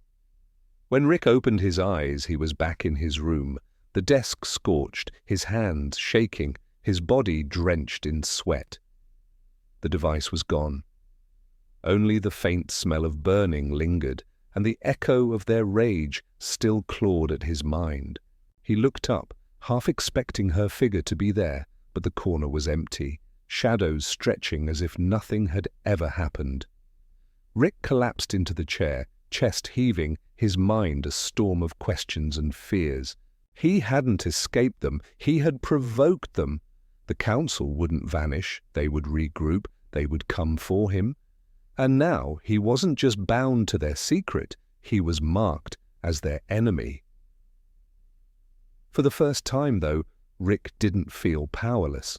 He was terrified, yes, but beneath the fear was something sharper, defiance, resolve. The council had tried to make him theirs, but in breaking their hold, he had lit a spark that would burn whether he wanted it to or not. And in that silence, Rick realized one truth that chilled and steadied him all at once. This was only the beginning. Rick lay on the floor of his room, the sweat from his exertion still clinging to his skin. His lungs burned, his heart pounded like a drum in a desert. Night and the echoes of the council's fragmented voices lingered in his mind. He knew this was only the beginning. The device was gone, shattered into nothingness, but the war had just begun. Their presence wasn't a distant pulse anymore, it was an inevitability. Somewhere out there, the council had regrouped, preparing to reclaim what they believed belonged to them. The girl's image lingered in his mind. She hadn't appeared after the collapse, but her presence still clung to him like a thin tether. Her words, fierce, unwavering, replayed. "You've started a war you can't walk away from." He turned over, staring at the ceiling as if it could provide answers he didn't yet understand. She had known something he hadn't seen, something beyond the device, beyond the council. And for the first time, Rick felt the piercing weight of uncertainty. Who was she, really? And why had she appeared at exactly the right moment to tip the balance? Over the next few days, Rick moved through his life in a fog. The normal rhythms of school, the mundane chatter of classrooms, even the static noise of the cafeteria, all seemed to recede into a distant world. His thoughts were consumed with fragments of the chamber, shards of light and shadow, the twisted geometry of the council's forms. Every memory of the device's glow tugged at him, demanding that he remember its power, its danger. He could feel it like an ache beneath his ribs, a reminder that the council's reach might already be stretching toward him. At the same time, the girl's presence haunted him. He sought her in corridors, tried to catch her gaze, but she remained elusive, half-hidden, always just beyond his grasp. When he did catch sight of her, she looked at him not with fear, but with measured intensity, as if she were weighing him, testing the limits of his resolve. Rick realized that her knowledge, her awareness, ran deeper than his own. Perhaps she had been waiting, anticipating the moment when he would finally defy the council. Perhaps she had guided him, nudged him without his knowing, until the device shattered and the first strike against them was made. That evening, the sky darkened in unusual hues, not clouds but faint shimmers across the horizon, like ripples in the fabric of reality. Rick watched them from his window, feeling the hair on his arms rise. Something was approaching or awakening in response to the upheaval he had set in motion. The air was thick with tension, the kind that pricks at your skin and makes your chest ache. He knew that soon the council would act, and he needed to be ready. He began preparing in subtle ways. Notes hastily scribbled in the margins of notebooks, maps of circuits, diagrams of energy flows. He tried to capture what he had learned from the device and the visions, to make sense of it while he still could. His hands shook, his eyes burned. From sleepless nights, but the urgency was undeniable. Every pattern he remembered, every pulse he had felt, now became a tool, a potential weapon against the forces that sought to claim him. And yet the girl's shadow lingered, an unspoken question in every glance. Could he do this alone? The answer eluded him. He had survived their demands, defied them once, but survival was not enough. The council would strike, and he could already feel the pull of their presence, distant but relentless, a tide of inevitability threatening to sweep him away. That night, Rick drifted into an uneasy sleep, but the visions came anyway. Not the chamber, not the device, but flashes of the council's retaliation, cities shifting, landscapes bending, dark forms moving through worlds he didn't recognize. Each pulse of their presence was like a hammer against his consciousness, a reminder that defiance carried consequences. Yet, amidst the chaos, a faint thread remained, the girl's influence, a fragile line connecting him to something human, something real. When he woke, the first light of dawn spilled across his desk. The shadows of the night were gone, but the feeling remained. The war had begun. And somewhere the girl was out there, watching, waiting, holding the key to the understanding Rick had yet to reach. He didn't know what would happen next, but one truth was undeniable. He was no longer a passive participant. He had chosen, and in doing so, he had lit a fire that could not be unmade. Rick's chest tightened with a mixture of fear and resolve. The council would come, but he was ready to meet them, even if he did not yet know how. Somewhere in the distance, beyond the horizon of his understanding, the girl's presence offered a faint promise that even in the coming storm he was not entirely alone. And with that thought, Rick allowed himself a brief moment of stillness, gathering strength for what was to come. Rick moved through the dim corridors of the abandoned lab he had claimed as his refuge, each step echoing faintly, a reminder of how solitary his fight had become. The hum of hidden generators and the faint scent of ozone filled the air, mingling with the faint metallic tang of tools left forgotten. He ran his fingers along a table strewn with scraps of circuits and wires, remnants of the device he had destroyed, as though touching them might summon some insight he had yet to uncover. Every shadow in the room seemed to tremble, as if anticipating what was coming, and he felt the pull of the council's presence, like a cold wind pressing against his back. The girl was there, seated on a crate, eyes closed but face tense, as if listening to a rhythm only she could perceive. Rick approached cautiously, unsure if she had already sensed the first wave of the council's retaliation. When he spoke, his voice was low, almost drowned out by the hum. "They're coming. I can feel it, soon." She opened her eyes slowly, the intensity of her gaze catching him off guard. "Soon isn't enough," she said softly, her words deliberate, precise. "They've already moved, Rick. You shattered their hold, but you also provoked them. The strike will come, and it will be calculated. Nothing reckless, nothing obvious. We need a plan." Rick ran his hands through his hair, the weight of their words settling on him. "A plan," he muttered, though every instinct screamed that they had no time. The council didn't follow linear logic. They acted like tides, inevitable and unstoppable.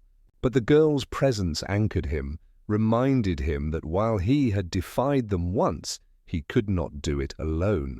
Not entirely. He nodded slowly, swallowing the surge of dread that threatened to choke him.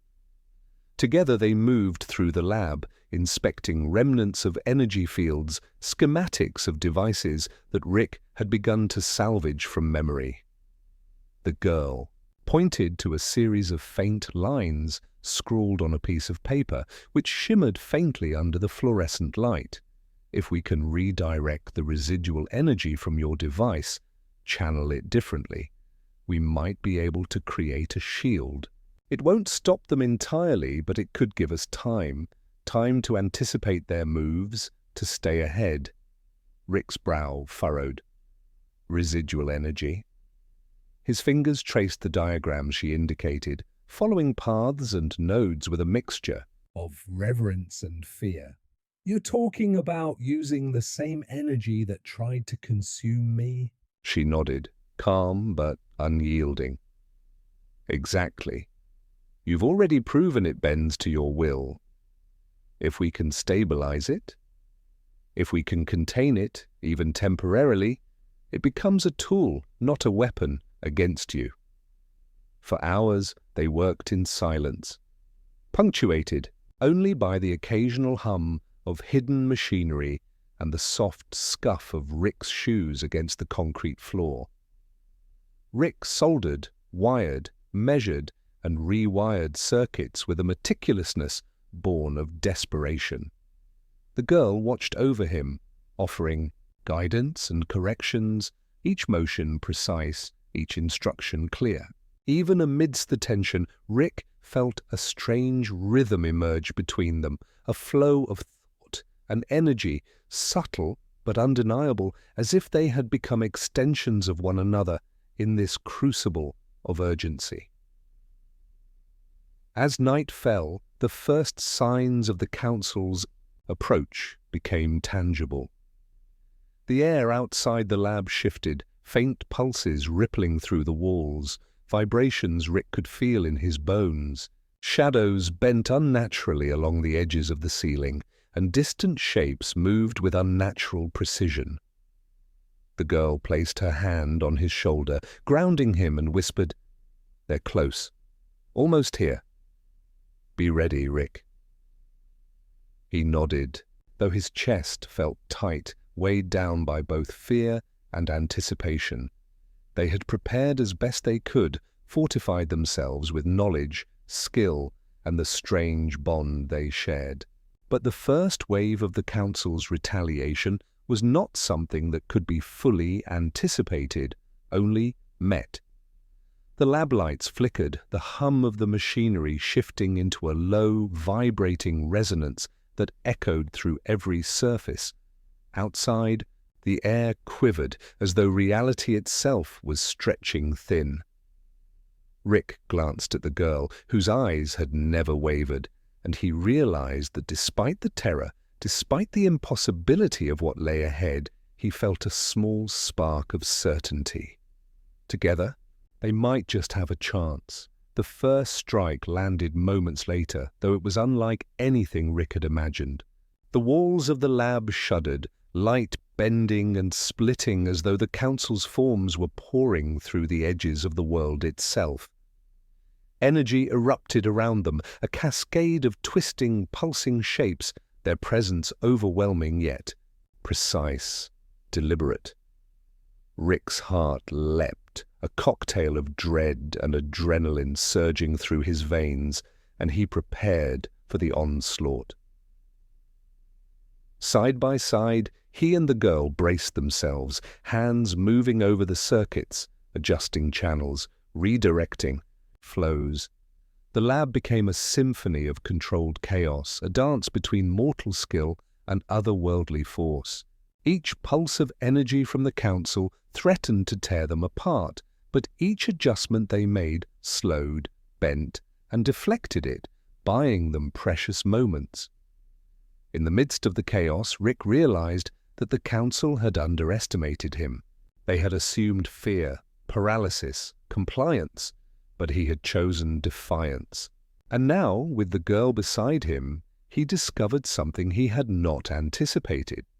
Resistance, when paired with cunning and unity, could carve a path even through inevitability. The night stretched on, and though the battle had only begun, the first confrontation ended with no decisive victor, only the lingering electric hum of a war that had truly begun, and the unspoken promise that nothing would ever be the same again. The hours following the first strike left the lab in a tense, brittle quiet. Rick sat slumped against the edge of a workbench, fingers tracing the scorched lines of circuitry, every movement deliberate but heavy with exhaustion. The hum of residual energy from their hastily improvised shield still vibrated faintly beneath. His fingertips, a persistent reminder that nothing here was truly safe. The girl crouched nearby, inspecting a series of redirected channels with the calm intensity that had become her signature. Neither spoke for a long while, the silence more communicative than words could ever be. Finally, Rick broke it, voice low, almost a whisper. "They're stronger than I thought, but they're predictable." He paused, listening to the faint, almost imperceptible shift in the hum that pulsed through the walls.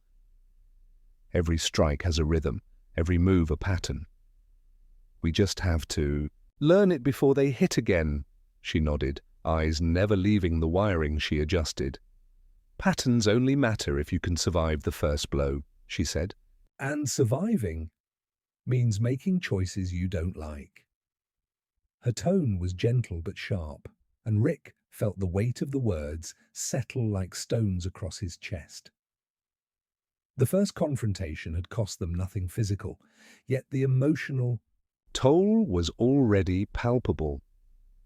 The council's energy left a lingering dread, a subtle erosion of certainty, and he could feel it gnawing at the edges of his resolve.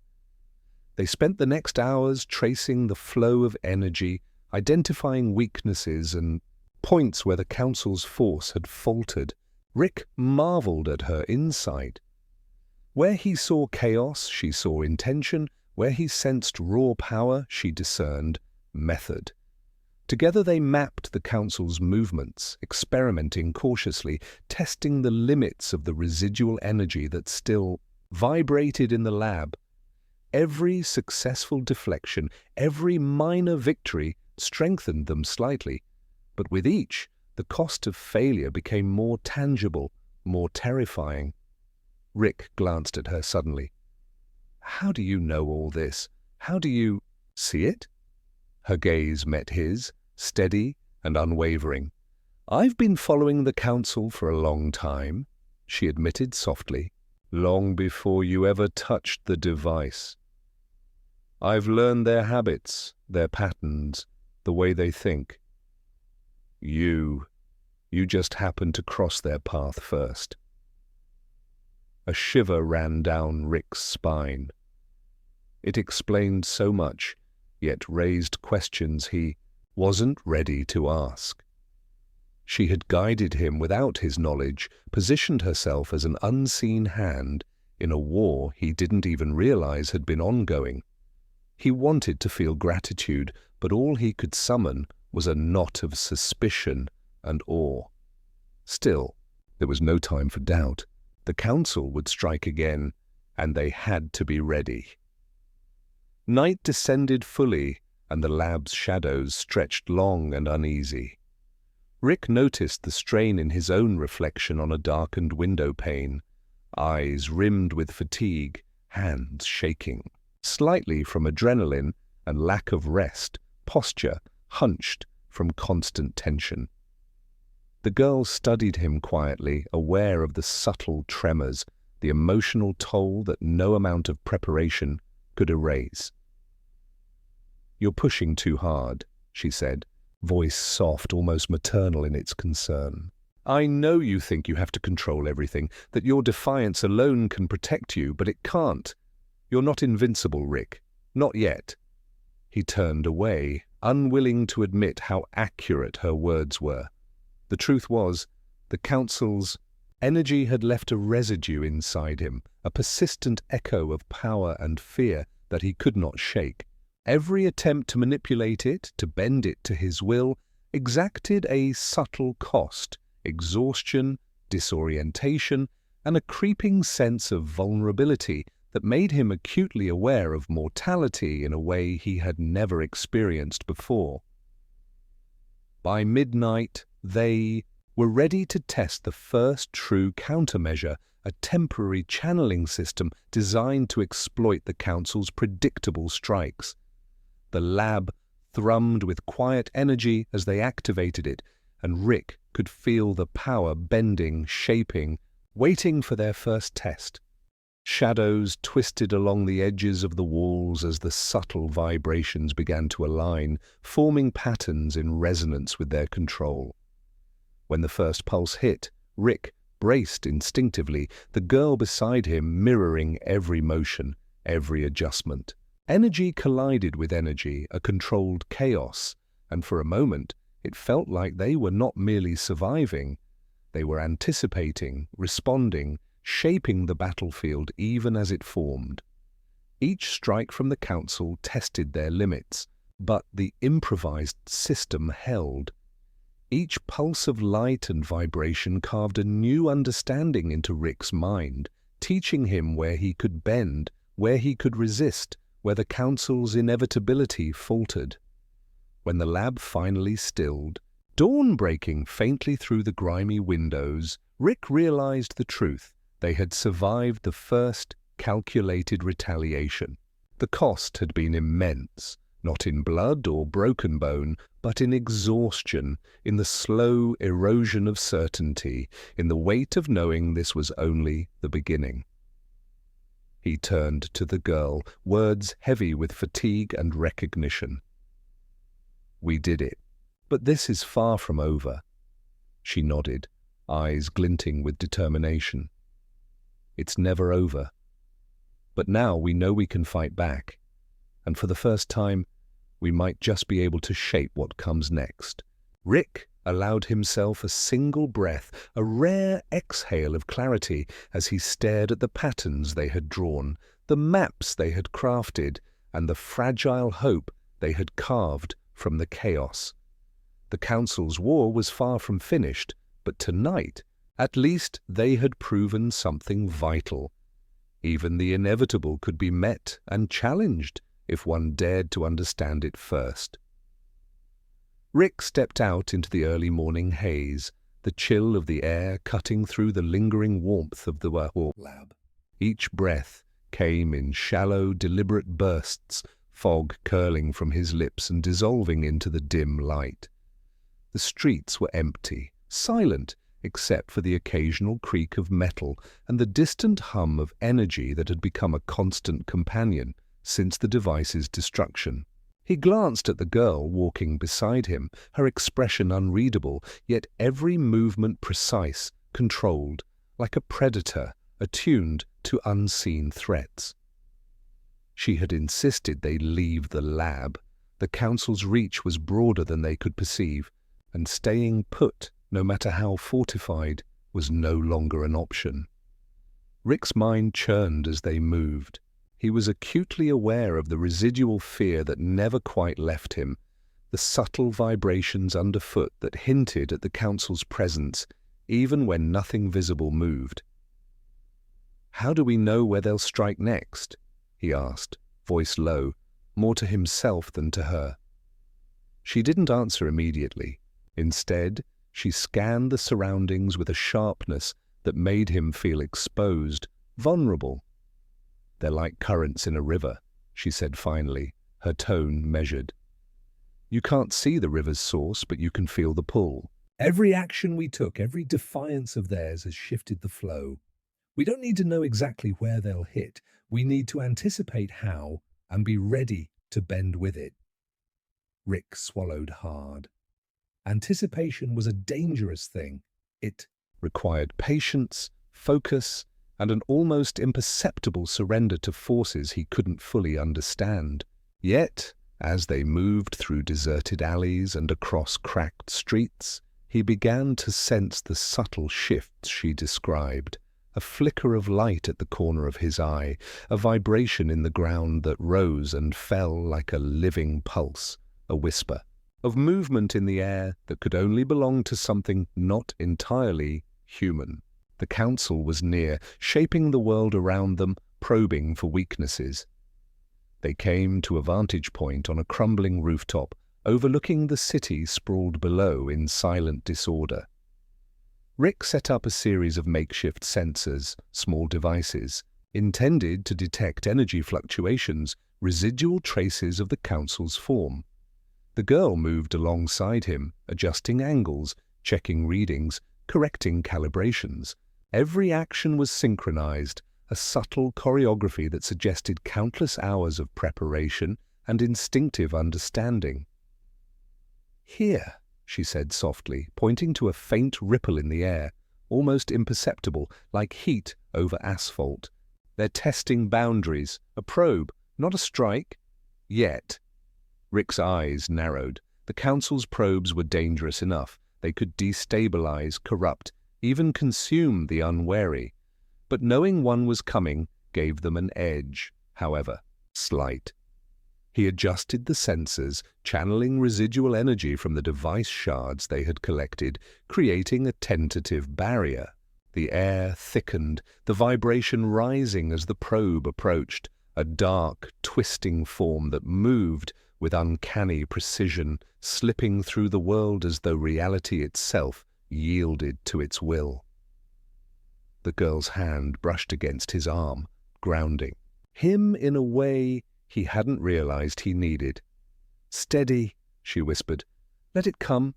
Bend it. Don't fight blindly." Rick inhaled, centering himself, feeling the pulse of the energy around him rather than against him.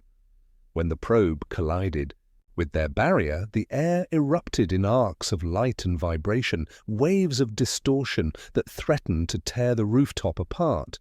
Rick's hands flew across the controls, guided by instinct and the girl's quiet corrections. The energy bent, shifted, flowed around them, deflected enough to hold the probe at bay, if only temporarily. Time stretched, elongated, until the probe finally dissipated, retreating with a low, resonant hum that left the night eerily still. Rick slumped back against the rooftop edge, chest heaving, the girl beside him silent but watching, alert. They had survived, yes, but only just, and only because they had learned to work as one, bending the Council's assault without breaking. Entirely. Rick looked at her, recognition and fatigue mirrored in both their faces. "We can do this," he said, voice hoarse but resolute. "We can survive, anticipate, maybe even push back." She nodded, faint smile flickering. "Yes, but it will cost us. Every victory will cost us something. You must understand that." "Rick, this isn't just a fight against them. It's a test of how much of ourselves we are willing to give and how far we are willing to endure." Rick leaned back, letting the wind whip past him, staring at the city below that seemed unchanged, unaware of the war threading through its very air. He felt exhaustion settle into his bones, but with it, a sharpened clarity. The Council's power was vast, relentless, but not absolute.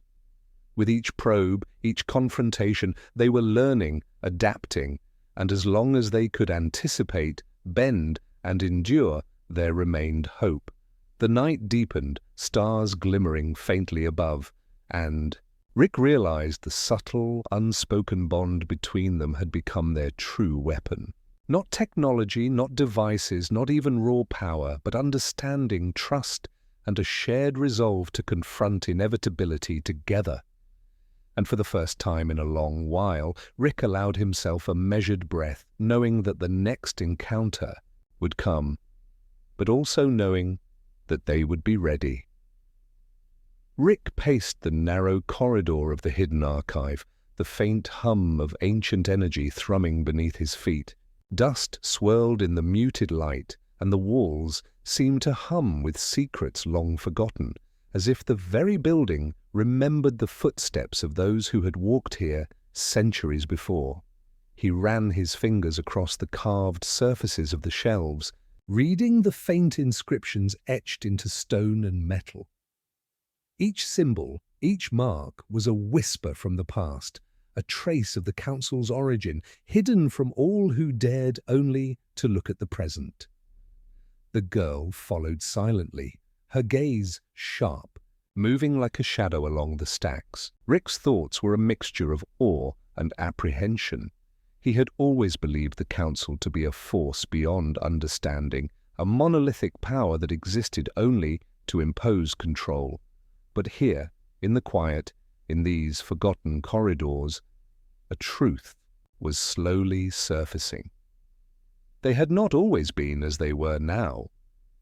They had beginnings, vulnerabilities, something human, or at least comprehensible, buried beneath layers of authority and calculation. He pulled a worn, metallic tome from the shelf, the cover inscribed with symbols that seemed to shimmer faintly in the dim light. Dust fell from its pages as he opened it, and a faint pulse of energy responded to his touch, as if the book recognized him, acknowledged his defiance, and offered its secrets. The girl crouched beside him, eyes scanning rapidly, her hand hovering above the pages as if ready to intervene or guide him. "They started like any other collective," she said softly, voice echoing slightly in the vast silence. "A council of minds seeking order and control. But over time, they became different, detached. They replaced curiosity with rules, emotion with calculations, until they existed only to enforce their own vision of inevitability."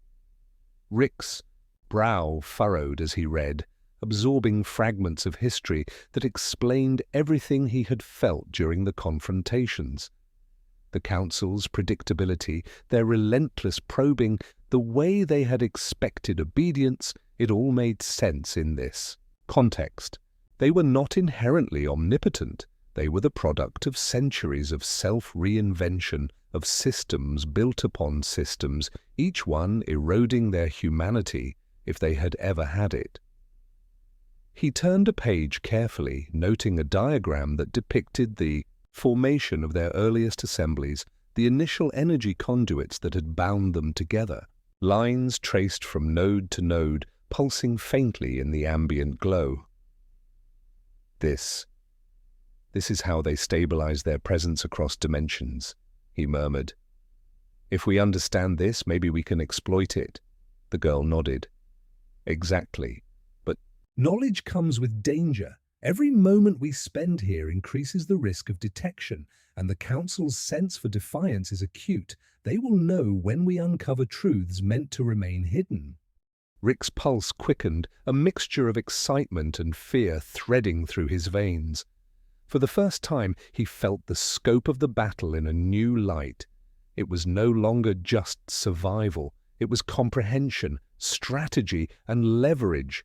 The Council's full-scale power could be resisted if one understood its architecture, its origin, the very logic that sustained it. He traced a line connecting two nodes on the diagram, envisioning the channels and how energy pulsed through them. If we can disrupt these conduits, reroute them, we might be able to weaken their coordination, he said, voice tense with the thrill of realization. Not destroy them, but destabilize their network enough to buy us space. Space to act. The girl's hand rested briefly on his arm, grounding him. "And that space," she said softly, "is what keeps you alive. What keeps all of this alive. But understand, Rick, the more you interfere, the more personal the cost becomes. The Council is relentless. They adapt. They will strike at everything you hold dear." Rick swallowed hard, the weight of her words settling like stones in his chest. Every strike, every act of defiance carried consequences, not just for him, but for everyone and everything tied to this battle. Yet he felt something else now, clarity, focus, a sharpened edge to his fear. He wasn't reacting blindly anymore. He was seeing the threads, mapping the architecture, preparing to move before the council could anticipate him.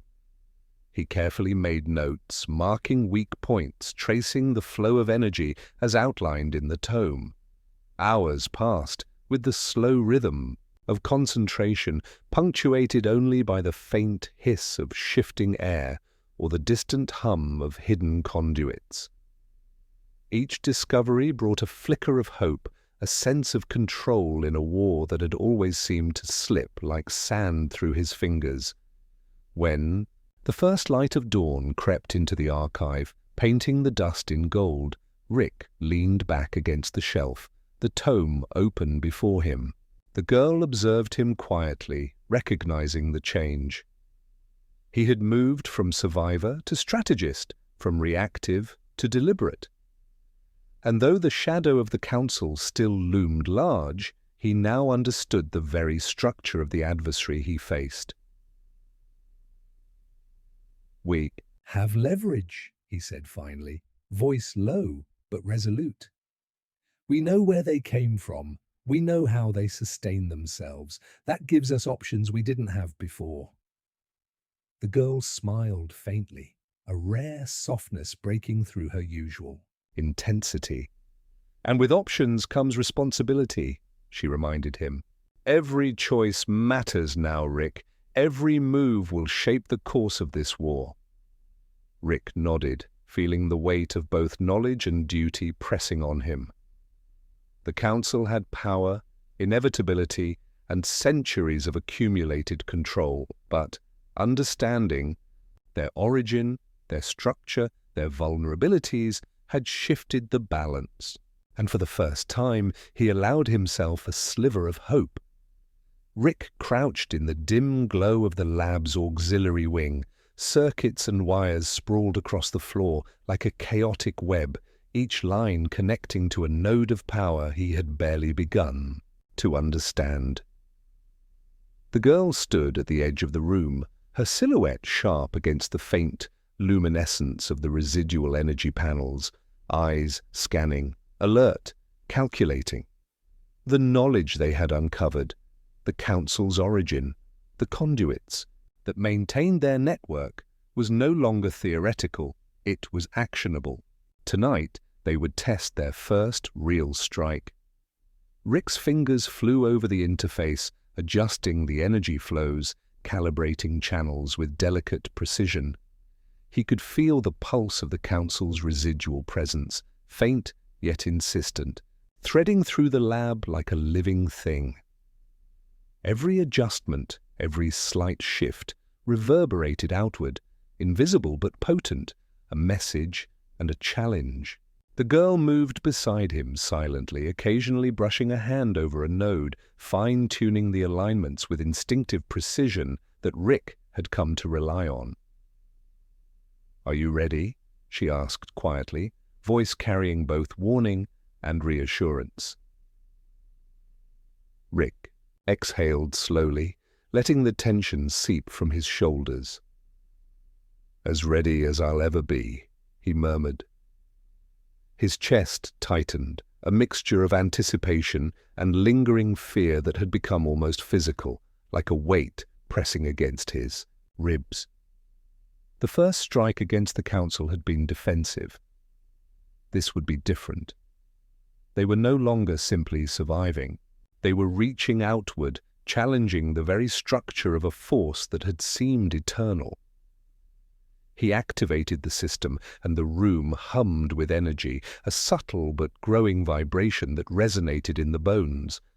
The conduits began to channel, the redirected flow, bending and shaping the council's energy into patterns he had traced from the ancient tome.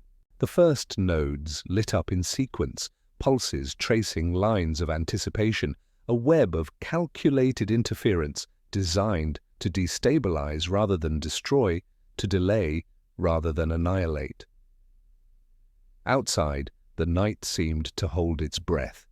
Rick felt the faint tremor underfoot, the subtle shift in the air that always preceded the council's awareness. Shadows lengthened unnaturally, a reminder that their enemies were not passive observers. They were sentient, reactive, and extraordinarily perceptive. He tightened his grip on the control panel, focusing not on fear, but on the precise timing and rhythm required to bend the energy just enough to exploit the vulnerabilities they had uncovered. The first pulse from the council arrived moments later. It was less violent than before, more probing, a wave of intent rather than destruction. Rick's adjustments guided it, channeling its energy into containment fields, redirecting flows along paths he had mapped with painstaking care. Sparks danced along the conduits, arcs of light twisting through the room like living threads. Every pulse was a test, and each test revealed a subtle reaction, a weakness, a clue to the council's rhythm. The girl leaned close, voice calm but firm. "Now, Rick, bend it here, not there. They expect defense. They do not expect interference at this level." He followed her guidance, tracing energy paths, amplifying the resonance where the council's structure faltered. The first probe shuddered, recoiling against their interference, and a faint ripple of satisfaction ran through him. This was no longer purely survival. It was a calculated engagement, a dance in which he and the girl dictated the tempo. Hours passed in this tense, meticulous balance. Every probe from the council was met with subtle manipulation, every wave of energy redirected with careful precision. Rick felt exhaustion gnaw at him, but it was accompanied by a strange exhilaration. They were not just responding, they were shaping the battle, carving spaces of safety and opportunity from the immensity of the council's power. By the time the first light of dawn edged through the lab's grimy windows, they had achieved something remarkable. The council's network had been destabilized temporarily, its coherence disrupted just enough to grant them breathing room. The lab hummed faintly, residual energy flowing in controlled channels, evidence of both their success and the fine line they now walked. Rick slumped back against the control panel, the girl beside him, both silent for a long moment. "We did it," he whispered, voice hoarse but full of something rare. Hope. "We actually did it," she allowed herself a faint smile. "For now. But understand this, Rick. The council will adapt. This is not victory. It's an opening.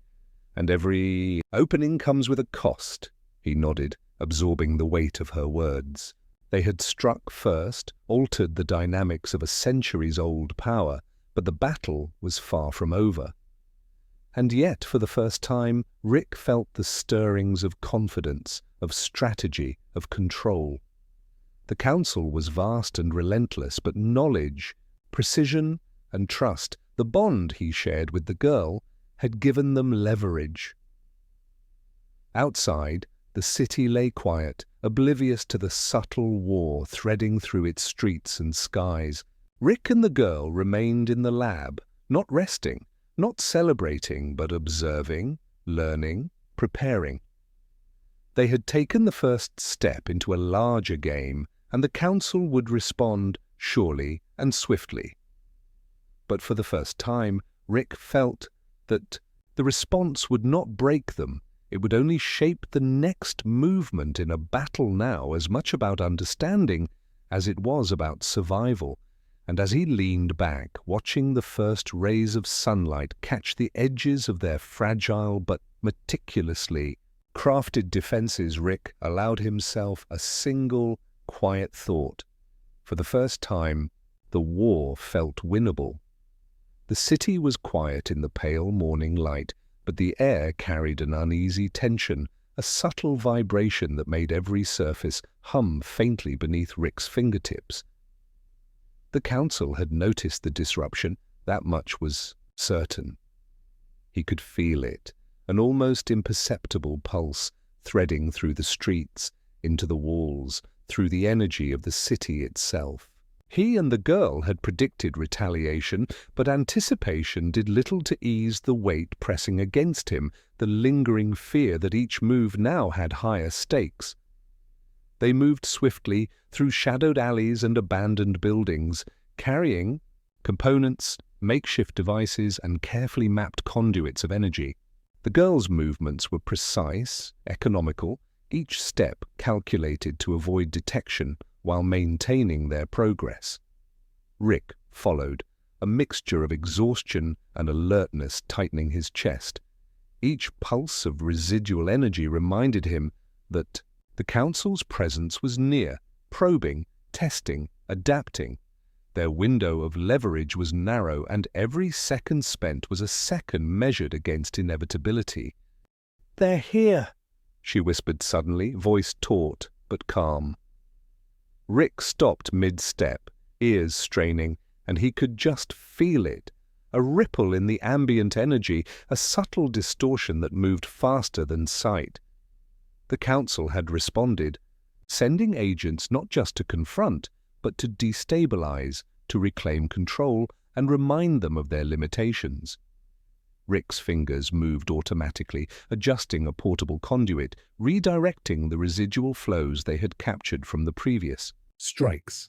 Energy hummed and twisted under his control, coiling like a living thing, responding to his adjustments. The first wave of attack struck almost immediately, a pulse of dark, rippling force that bent reality around its edges, attempting to consume and disrupt simultaneously. The lab's protective field, now mobile, portable, absorbed part of the impact, but the vibration still sent shudders through the ground.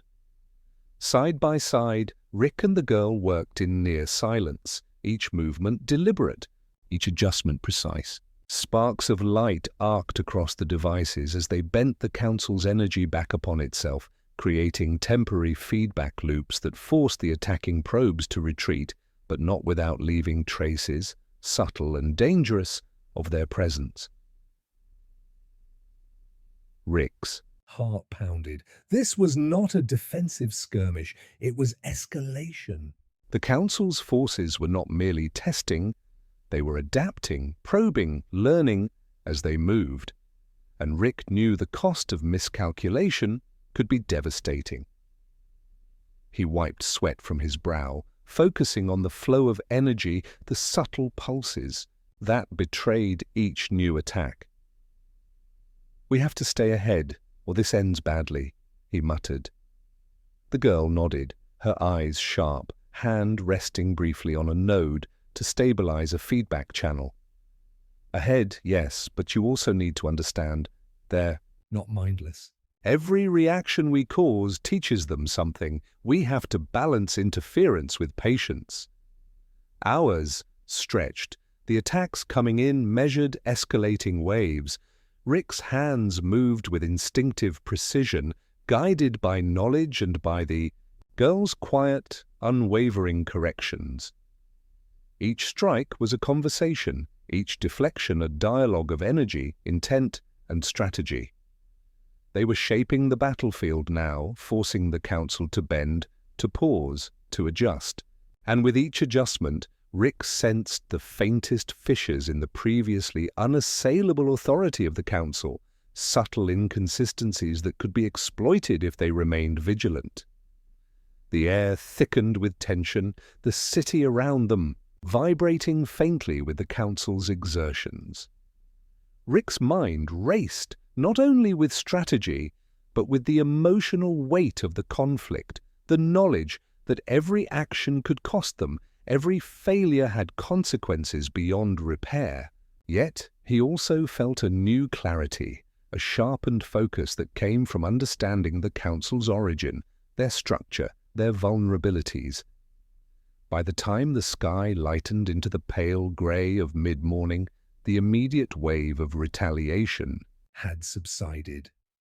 The lab's devices hummed quietly, residual energy contained, the attacks neutralized for the moment. Rick slumped against a console, exhaustion threading every muscle, but with it came a quiet satisfaction. They had weathered The council's full-scale test and emerged intact. The girl studied him, expression softening for a brief moment. "We've survived this round," she said, voice low, almost reverent. "But remember, every time we do, the council learns. This war is as much about endurance as it is about knowledge, and we can't afford complacency." Rick exhaled, letting the tension ease slightly, feeling the pulse of the city, the hum of energy, and the faint rhythm of life that persisted despite the omnipresent threat. The council would return, certainly, and with greater force, but now they had a clearer map of its logic, its structure, and a plan, however tenuous, to shape the next encounter. For a moment, he allowed himself a glance at the girl, recognizing the partnership, the trust, and the shared resolve that had carried them through the night. The council's war was far from over, but together they had carved a space of survival, a fragile but potent edge in a battle that had once seemed insurmountable. And as they began preparations for the next phase, Rick felt a quiet determination settle over him. They would not merely endure, they would act, anticipate, and, when the time was right, push back with purpose and precision. Rick paused at the edge of the abandoned observatory, the early morning light brushing against broken glass and rusted metal. The hum of residual energy lingered faintly in the air, and beneath it a pulse that was neither fully the council's nor entirely their own. He felt it first as a subtle dissonance, a pattern that shifted unexpectedly. Something or someone was near, not attacking, not probing, but observing. He exchanged a glance with the girl who had crouched beside him, her eyes narrowing in instinctive caution. "Do you feel that?" he whispered, voice low, more to himself than to her. She nodded, the corner of her mouth tightening. "Yes. Something." is different, not hostile, not yet. Rick's pulse quickened. The council's power had always been monolithic, unwavering, unified. And yet here, in this quiet threshold, there was a flicker, a fracture in that uniformity. He leaned forward slightly, extending his hand toward the disturbance, letting the energy brush against his senses like a whisper in the dark. A figure emerged from the shadows, human-shaped but elongated, with faint ripples of energy radiating outward. Its presence was calm, deliberate, carrying a quiet weight of understanding. The girl tensed immediately, ready for confrontation, but Rick held up a hand. Something in the figure's demeanor was different, an unmistakable note of alignment with neither threat nor hostility, but awareness, intelligence, and perhaps opportunity. Rick began, voice uncertain. "One of them." Or figure tilted its head, a faint shimmer passing over its surface. "Yes," it replied, voice resonant yet soft, carrying a tone almost human. "But not like the others. I remember what it was to be more than control, more than inevitability. I've been waiting for someone to understand, to act." Rick's brow furrowed. Understanding. That word had become the axis on which every plan and every survival tactic now turned. "Waiting for us?" he asked, suspicion lacing his tone. "Why now?" The figure's gaze swept across the observatory, lingering on the devices and conduits Rick had set up. "Because your interference has changed the rhythm. The council adapts slowly, but it does adapt. You have created cracks, small, fragile cracks, but cracks nonetheless. I can guide you through them if you trust me." The girl's voice broke the silence, cautious but probing. "And what do you gain from this? Why help us?" A pause, long enough to feel its weight pressing into the cool air. Because there is a memory of choice in me, of purpose beyond. Command, the council will not stop. It will consume, control, erase. If someone does not act, all this. A sweep of the hand indicated the city, the residual energy around them, even Rick and the girl themselves, will fall to its inevitability. I can intervene, help you navigate their structure, but only if you accept guidance. Rick exhaled, the implications forming slowly. An ally within the council, a fragment that remembered freedom, choice, perhaps even morality, was something he hadn't dared imagine. It was a risk, certainly. Trust here could mean betrayal, even destruction. Yet without it, their offensive options remained severely limited. He glanced at the girl, reading the tension in her posture, the subtle calculation behind her guarded eyes. She met his gaze steadily, unspoken understanding passing between them. "We need leverage," Rick said finally, voice low. "And this might be it. But we proceed carefully. Every move must be precise, measured. Nothing reckless." The figure extended a luminous hand, the energy faint but tangible, almost alive. "Follow my guidance and you will reach the nodes the council values most, without alerting the entirety of its network. We can strike efficiently with minimal risk if you trust me." Rick hesitated only a moment longer, the weight of choice pressing against him. Then, slowly, deliberately, he reached toward the extended hand. A faint warmth coursed through his fingers as contact was made, and the energy pulsed with recognition, a bridge forming between knowledge and action. The girl moved closer, resting a hand lightly on Rick's shoulder. "Careful," she murmured, but the tension in her voice was tempered by resolve. "This is a chance we don't get twice." The figure's pulse rippled in time with Rick's own heartbeat, a subtle synchronization that felt both alien and grounding.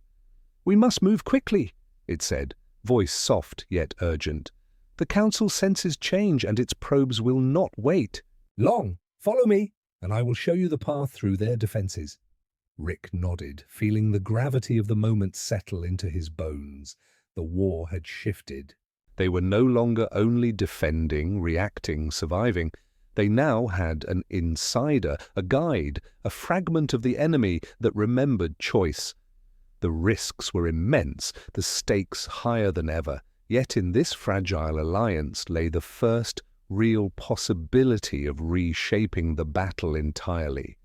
Together, the three of them stepped toward the waiting night, shadows stretching long, the city silent but trembling with anticipation.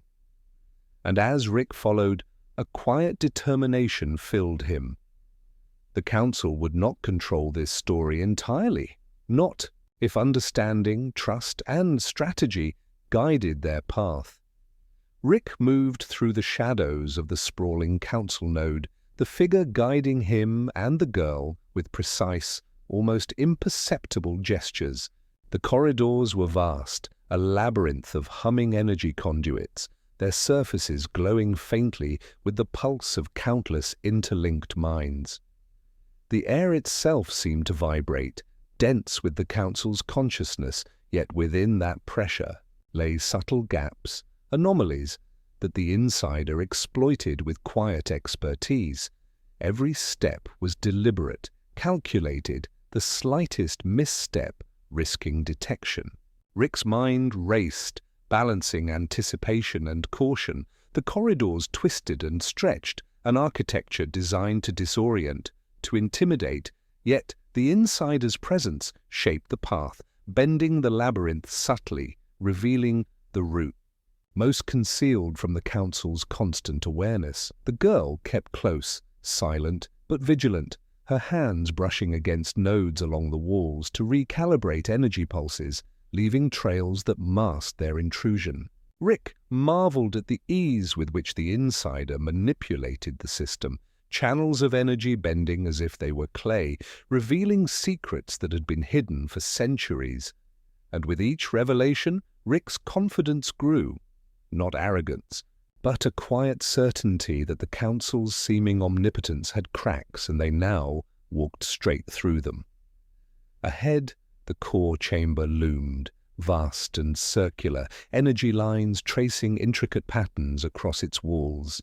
Within, a central node pulsed with a dense, controlled rhythm, the focal point of the Council's immediate presence.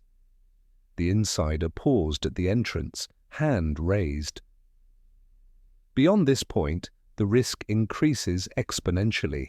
You will feel their awareness, their anticipation. Stay focused, or they will detect you. Rick nodded, heart hammering, as the three of them stepped forward. The energy pulse intensified immediately, a low thrum that vibrated through the floor and walls, brushing against nerves and consciousness alike. Shadows of sentience moved along the conduits, faint yet perceptible, probes sent to detect anomalies. Rick adjusted his portable field generators, subtle waves of interference bending the Council's perception just enough to remain unseen. The girl whispered instructions, adjusting flows and redirecting minor pulses, ensuring the path remained unbroken. Rick followed, adding layers of interference and synchronization to the energy lattice, feeling the rhythm, coaxing it, bending it gently. The insider guided them wordlessly, the faint energy of their presence smoothing the rough edges, illuminating subtle gaps in the Council's watchful pattern. They reached the central node, a towering lattice of pure energy, every surface alive with the faint echoes of thought and command. Rick paused, aware that a single misstep could trigger alarms, that the Council's full attention could descend upon them in an instant. The insider placed a hand against the lattice, the energy flowing around them like water, obeying a quiet, unseen force. "This is the fulcrum," the figure said softly. "Manipulate it carefully, and you influence far more than this room." "But one mistake, and the network will collapse upon you." Rick took a deep breath, fingers hovering over the controls, eyes scanning the flowing patterns of energy. He felt the pulse, the subtle dissonances, the slight irregularities he had studied in the archives.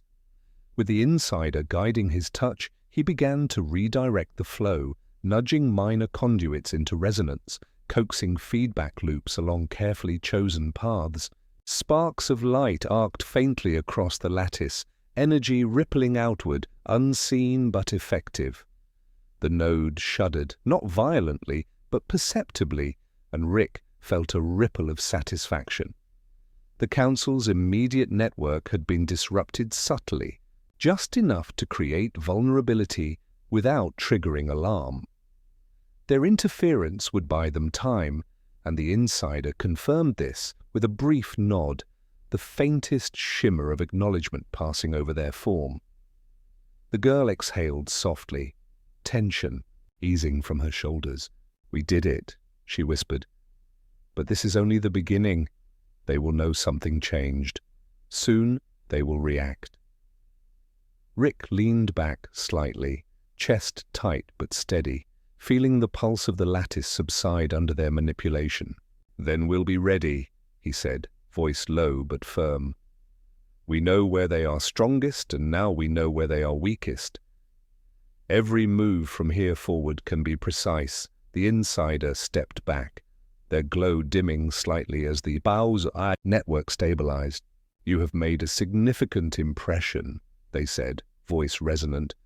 "But the Council's awareness will sharpen. You must act quickly. Use this opportunity to create space, or the consequences will be severe." Rick nodded, already thinking. Ahead, tracing paths, anticipating the next wave of responses. The Council had been challenged, and their adaptation was imminent. But for the first time, he felt a measure of control, a sense that the vast and relentless power of the Council could be navigated, exploited, and even countered. Outside, the city remained silent, unaware of the delicate, high-stakes operation unfolding within its very structure. Rick and the girl followed the insider back through the labyrinthine corridors, every sense attuned, every pulse measured, the faint hope of real leverage illuminating the perilous path ahead. And as they stepped into a quiet side chamber, Rick allowed himself a thought both tentative and fierce. For the first time, they were not merely surviving the Council's war, they were beginning to shape it. The pulse of the Council shifted suddenly, a wave of awareness that traveled faster than sight, faster than thought, threading through every conduit, every lattice, every memory stored within their sprawling network. Rick felt it as a vibration under his feet, a subtle quiver that carried a warning and a challenge simultaneously. The Council had discovered the disruption. They had felt the interference at the node, traced the deviation, and now, inevitably, they were responding. "Get ready," the insider murmured, voice calm but edged with tension. "They've realized something has changed. Their response will be immediate and forceful." Rick tightened his grip on the controls, chest tightening with a mix of adrenaline and determination. The room around them, a quiet observation chamber, tucked within the labyrinth of the node, began to hum, energy lines flickering as though the lattice itself sensed the approaching storm. Outside, shadows seemed to stretch, the ambient energy shifting, coalescing, bending toward a single, terrifying purpose: containment, counterstrike, elimination. The girl moved beside him, fingers flying across minor conduits, adjusting flows to maintain the temporary gaps they had created. "They'll target the weak points first," she said softly. "Expect probes along the outer edges, then escalating pressure toward the central nodes. We have to anticipate, not react." Rick nodded, eyes scanning the lattice patterns, tracking the subtle signals that betrayed the Council's intentions. The first probe arrived moments later, a surge of energy, probing their field, testing their interference, searching for vulnerabilities. Sparks of light danced along the conduits as their portable interference devices absorbed, redirected, and bent the attack back on itself, creating feedback loops that disrupted the probe's focus. The pulse intensified, a second wave of attacks, more aggressive, more precise. The room shivered as arcs of raw energy rippled across surfaces, striking at nodes, seeking weakness. Rick adjusted the lattice fields, redirecting energy flows, coaxing resonance where the Council's probing currents faltered. The insider guided them wordlessly, moving like a shadow along the lattice, subtle adjustments sending instructions as energy signals only perceptible to those attuned. "This is their test," the figure said, voice low. "They want to see how resilient your interference is, how quickly you adapt. Every miscalculation will be punished." Rick exhaled, feeling the weight of responsibility press against him. Every pulse, every adjustment, every subtle bend in the energy network carried consequences. They were no longer just exploring vulnerabilities. They were defending against the full might of a centuries-old intelligence, a force that had never before faced defiance with such precision. Hours passed in a tense rhythm of attack and adjustment. Rick, the girl, and the insider worked in near-perfect synchronization, each move calculated, each pulse measured. The Council's probes arrived in waves, more intricate each time, but each was met with calculated interference, subtle redirection, and carefully engineered feedback loops. Slowly, almost imperceptibly, the balance began to shift. The lattice shivered under the last probe, a resonance that traveled across the network, then settled, as if the Council had encountered resistance it could not immediately dismantle. Rick allowed himself a brief moment of satisfaction. This was more than survival. It was leverage. The council had realized their node had been challenged, and though they responded with force, their attacks had not overwhelmed them. The insider stepped close, faint energy rippling along their form. "You have held the line," they said softly. "But understand this, the council will not stop. They will escalate, adapt, and probe again. What we have achieved is a temporary reprieve, a space to act strategically, not a permanent victory." Rick nodded, absorbing the truth of the statement. The battle was far from over, yet for the first time he understood the rhythm, the logic, and the vulnerabilities of an opponent that had seemed eternal. "Then we use this time wisely," he said, voice low but resolute. "We push forward, not recklessly but with precision. Every strike from here can be anticipated, controlled, and leveraged." The girl exhaled slowly, tension easing, but her eyes remained sharp. "We need to plan the next move carefully. They will learn from this engagement, and next time they'll hit harder, faster. But now we know we can shape the engagement, even if only slightly." Rick allowed a fleeting smile. For the first time, the council's inevitability felt negotiable, malleable, fragile. They had weathered the first wave of retaliation, and though exhaustion pressed on every muscle, a quiet determination settled within him. The war had escalated, yes, but now strategy, knowledge, and trust offered a pathway, faint and narrow, yet illuminated. As the light of dawn filtered through the observatory's broken panels, casting long shadows across the lattice, Rick, the girl, and the insider stood in quiet contemplation, aware of the looming trials ahead, yet poised, prepared, and resolute.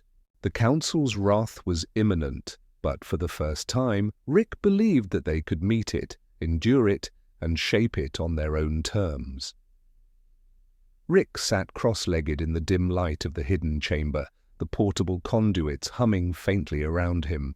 Outside, the city breathed in silence, unaware of the delicate web being spun within the council's network. The insider hovered nearby, faint energy rippling along their form like the quiet shimmer of distant stars, while the girl traced patterns along a secondary conduit, adjusting flows with meticulous care. The room was calm, but the quiet carried weight, the pause before the next storm, a fragile interlude where strategy, anticipation, and reflection intertwined. Rick exhaled slowly, letting his fingers drift across the lattice interface. Every adjustment, every subtle manipulation had been designed to shape the council's response without triggering wholesale retaliation. They had survived the first counterstrike. Now they needed clarity, a moment to understand the patterns and rhythms of their opponent before striking decisively. "We've learned a lot," he murmured, voice low, more to himself than anyone else. "And we've survived, which means we can do more than survive next time." The insider's gaze shimmered faintly. "The council will adapt quickly," they said softly. "They will strengthen defenses where they are weakest, probe where they sense disruption. But that pattern is predictable if you watch carefully, if you move deliberately."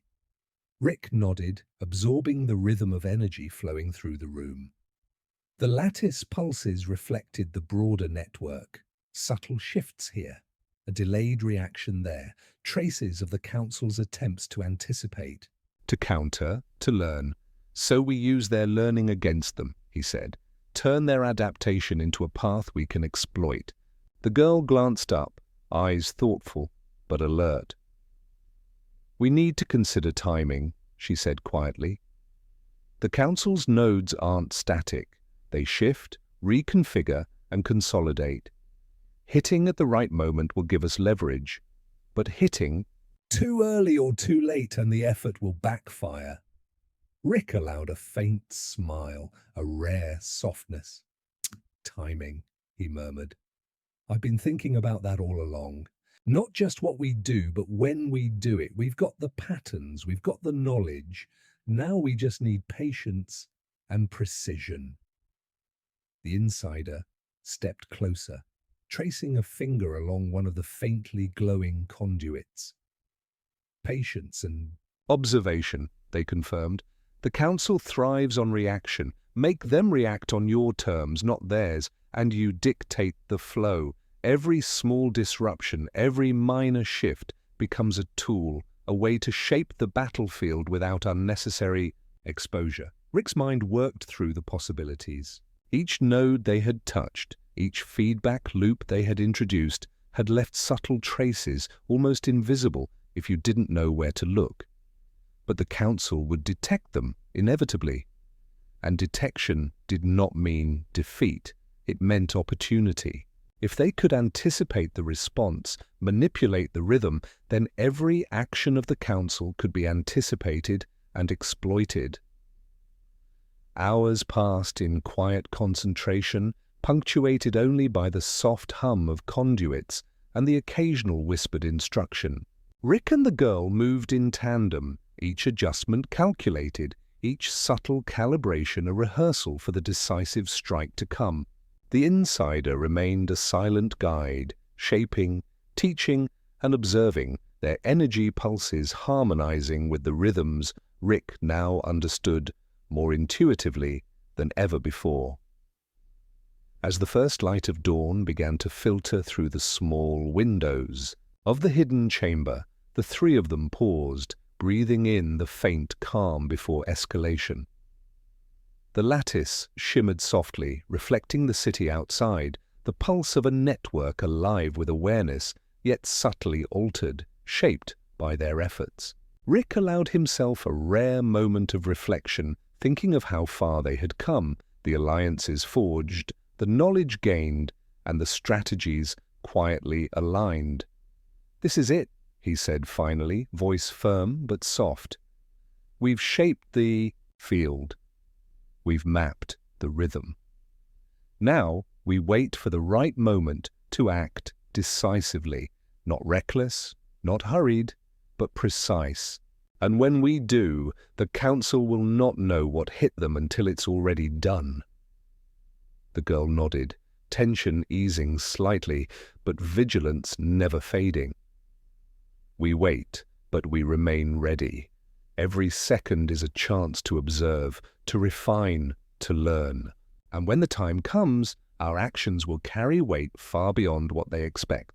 The insider's pulse shimmered softly, almost like a quiet smile.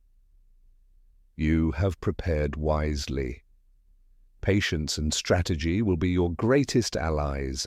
The council may be vast, relentless, and ancient, but with knowledge, timing, and subtlety, even, the greatest power can be guided, shaped, and outmaneuvered." Rick exhaled again, letting the quiet settle over him. Outside, the city remained unaware, the energy of the council spreading like silent roots reaching outward. But within this small, hidden chamber, a plan had taken shape, delicate yet potent, ready to unfold at the precise moment when the council would be most vulnerable. And in that stillness, with conduits humming softly, the three of them remained, poised, balanced between observation and action, reflection and anticipation, the calm before the storm, the patient moment from which the next decisive move would emerge. Rick watched the lattice pulse one last time, every conduit aligned, every subtle feedback loop harmonized with the rhythms they had carefully observed. The city outside remained still, but the energy beneath it throbbed with anticipation, a hidden heartbeat now under their influence. The council, vast and relentless, had shifted in response to their disruptions, but the delicate manipulations had created opportunities, slivers of control within the web of inevitability that had once seemed unbreakable. The insider hovered nearby, their faint glow rippling softly, a gentle reassurance that guidance had been constant and precise. "This is the moment," they said, voice quiet but imbued with significance. "Every adjustment, every subtle nudge has prepared this pathway. The Council will react, but you now dictate the flow." Rick's fingers danced lightly over the controls, each movement small, deliberate, orchestrating energy pulses that rippled across the network. The girl mirrored his focus, her hands shaping minor conduits, soft sparks flickering as they reinforced the lattice's new rhythms. The Council's awareness moved through the network like a living tide, probing, searching, adjusting, but the tide now encountered currents Rick had quietly redirected, currents that carried subtle traps, hidden folds, and pathways of control they could exploit. For a moment, time seemed to stretch, the city's quiet pressing in, the lattice humming. A measured, patient pulse. Rick allowed himself to feel it fully, the culmination of countless hours of observation, planning, and adaptation, the quiet knowledge that the Council's seemingly invincible power had cracks, and that those cracks could be navigated, manipulated, and ultimately guided toward a resolution that did not require destruction, only understanding and subtle leverage. The first Council response arrived in a wave, not violent, but probing, testing the new configurations. Rick felt it as a vibration, through the conduits, a pressure that demanded attention and skillful redirection. He adjusted, the lattice bending subtly to absorb and redirect the energy, feeding it into minor nodes and amplifying oscillations that created slight dissonances throughout the network. The Council's wave fractured against these harmonics, dissipating, delayed, and ultimately neutralized in ways they could not immediately trace. The girl exhaled softly, a quiet acknowledgement of success. They're reacting faster than before, but every move they make now feeds our leverage. We're shaping their response before they realize it. Rick nodded, feeling the rhythm settle, the lattice responding predictably now, every pulse a confirmation of their subtle control. "It's beautiful," he murmured, almost to himself, a rare softness in his voice. "All the chaos they wield, and we're bending it with quiet precision." The insider's energy shimmered faintly. "Remember, Rick, this is not dominance through force, but through understanding. Influence through subtlety is often more enduring than direct confrontation. The Council may be vast, but they are not omnipotent. They respond to what they perceive, and now we have guided that perception. Hours passed in measured adjustments, fine-tuning, and careful observation. The Council's attempts to recalibrate were met with calculated resistance, each probe absorbed, each energy wave subtly redirected. And gradually, imperceptibly, the Council's network began to stabilize along new parameters, parameters subtly informed by Rick, the girl, and the insider. Their influence had not destroyed the Council, it had guided it, reshaped it, created a delicate balance where inevitability now carried a hint of choice. Finally, as the lattice pulsed into a calm, steady rhythm, Rick leaned back, letting the quiet settle over him. Outside, the city's first light crept across rooftops, soft and golden, a gentle reminder that life continued beyond the hidden war of energies and consciousness. The girl exhaled, tension leaving her in slow waves, and the insider's glow dimmed to a gentle shimmer, as if content with the outcome of this delicate dance. Rick allowed himself to reflect quietly on the journey. The disruption of inevitability, the subtle guidance of immense power, the alliances forged through trust and understanding, the calm in the midst of what had once seemed unstoppable. The Council remained vast and ancient, but now infused with subtle choices, awareness shaped by quiet influence, pathways guided by patience and precision. And in that shaping, a form of peace, fragile but real, had been achieved. He looked at the girl and the insider, gratitude passing silently between them. "We did it," he said softly, "not with force, but with care, patience, and understanding. And that makes all the difference." Outside, the lattice pulsed one last time, then settled into quiet resonance, a soft lullaby of energy and possibility. Rick exhaled, letting the calm fill him, the city, and the network itself. "Thanks for spending this time with us. Sleep well. Everything's going to be okay, man." And with that, he stretched into the stars. Even after the lattice had settled and the council's network hummed with a newly guided rhythm, Rick remained alert, senses stretched along every conduit and pulse. The quiet aftermath was deceptive, soft, calm, but alive with latent energy, subtle shifts, and the faint echoes of what had just transpired. In these moments, Rick had learned the smallest misstep could ripple outward, turning calm into chaos in the blink of a thought. The insider floated nearby, their presence less commanding now, more contemplative, a gentle glow tracing their form. "The council is stable for the moment," they said softly. "But stability is temporary." Their awareness continues to evolve, and new nodes will awaken, sensing the faint traces of disruption. You must remain attentive, not just reactive, but preemptive. Rick's eyes swept over the softly pulsing conduits, fingers resting lightly on the controls. "I know," he murmured, voice calm yet resolute. "We've shaped them, yes, but the shape is fragile. It can be guided, influenced, but never forced." The girl adjusted a minor conduit, sparks of energy dancing faintly as her hands coaxed subtle oscillations into alignment. "They're almost like tides," she said thoughtfully.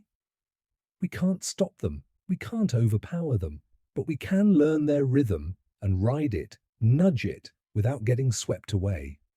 Rick nodded, feeling the analogy settle comfortably. In his mind, that was precisely what they had been doing all along. Not fighting, not dominating, but harmonizing, steering, shaping. It was quiet, invisible work, almost imperceptible, yet infinitely more powerful than direct confrontation. Each probe redirected, each energy wave absorbed or bent, became a note in a symphony only they could hear. Outside, the city stirred, unaware of the delicate orchestration at play. Time passed in slow, deliberate pulses, a rhythm of observation and subtle action. Rick leaned back, allowing himself a moment to breathe, to consider the quiet triumph and the fragile nature of the balance they had achieved. The lattice beneath them shimmered faintly, a gentle heartbeat echoing through the hidden chamber, a testament to what careful guidance could accomplish. The insider's energy flickered softly, a reminder and an encouragement. Even now, the council tests boundaries. Even now, they probe the edges of what they sense. But each probe we have guided has taught us more, revealed patterns, exposed the faintest opportunities. You have learned to anticipate before they act, and that knowledge will be crucial. Rick's mind traced the network, reviewing the faint traces left by the council's probes, noting the subtle irregularities, the delayed feedback, the places where control could be reinforced without triggering overt attention. "Every reaction they've made tells me more about them," he said, a quiet intensity in his tone. "We're not just surviving, we're learning, and learning is power." The girl looked up from her adjustments, eyes soft but determined. "We've guided them, yes, but there's still more to understand. Even this calm has its lessons. Moments of quiet reveal more than chaos ever could." Rick allowed a small smile, appreciating the insight. Quiet, calm observation. Patience, he murmured. Those are the tools they've underestimated. Force alone is not enough, and brilliance alone can be fleeting, but strategy, subtlety, and care, that's what shapes outcomes that endure. The lattice pulsed again, softly, rhythmically, as if acknowledging his words. Each conduit seemed alive, responsive, almost sentient in its quiet obedience, echoing the guidance of careful hands. Rick traced each pulse with his mind, following the undulating patterns, noting possibilities, considering contingencies, and anticipating the next subtle shift. Hours passed, the trio working in synchrony, silent but deeply attuned. Outside, the city basked in mid-morning light, unaware of the delicate battle that had transformed invisible currents into something shaped by intent, thought, and care. Rick felt a calm certainty settling within him. The council was no longer an unmovable force. They were a rhythm that could be studied, predicted, and quietly guided. Finally, Rick leaned back fully, allowing the quiet to wash over him, letting the tension dissolve into a gentle calm. "We've done more than influence them," he said softly. "We've learned their song, and that song will guide our next steps. The council is not defeated, but it can be shaped." The insider's glow softened, a gentle acknowledgement of his words. "And that is enough for now. Observation, patience, understanding, those are your greatest allies.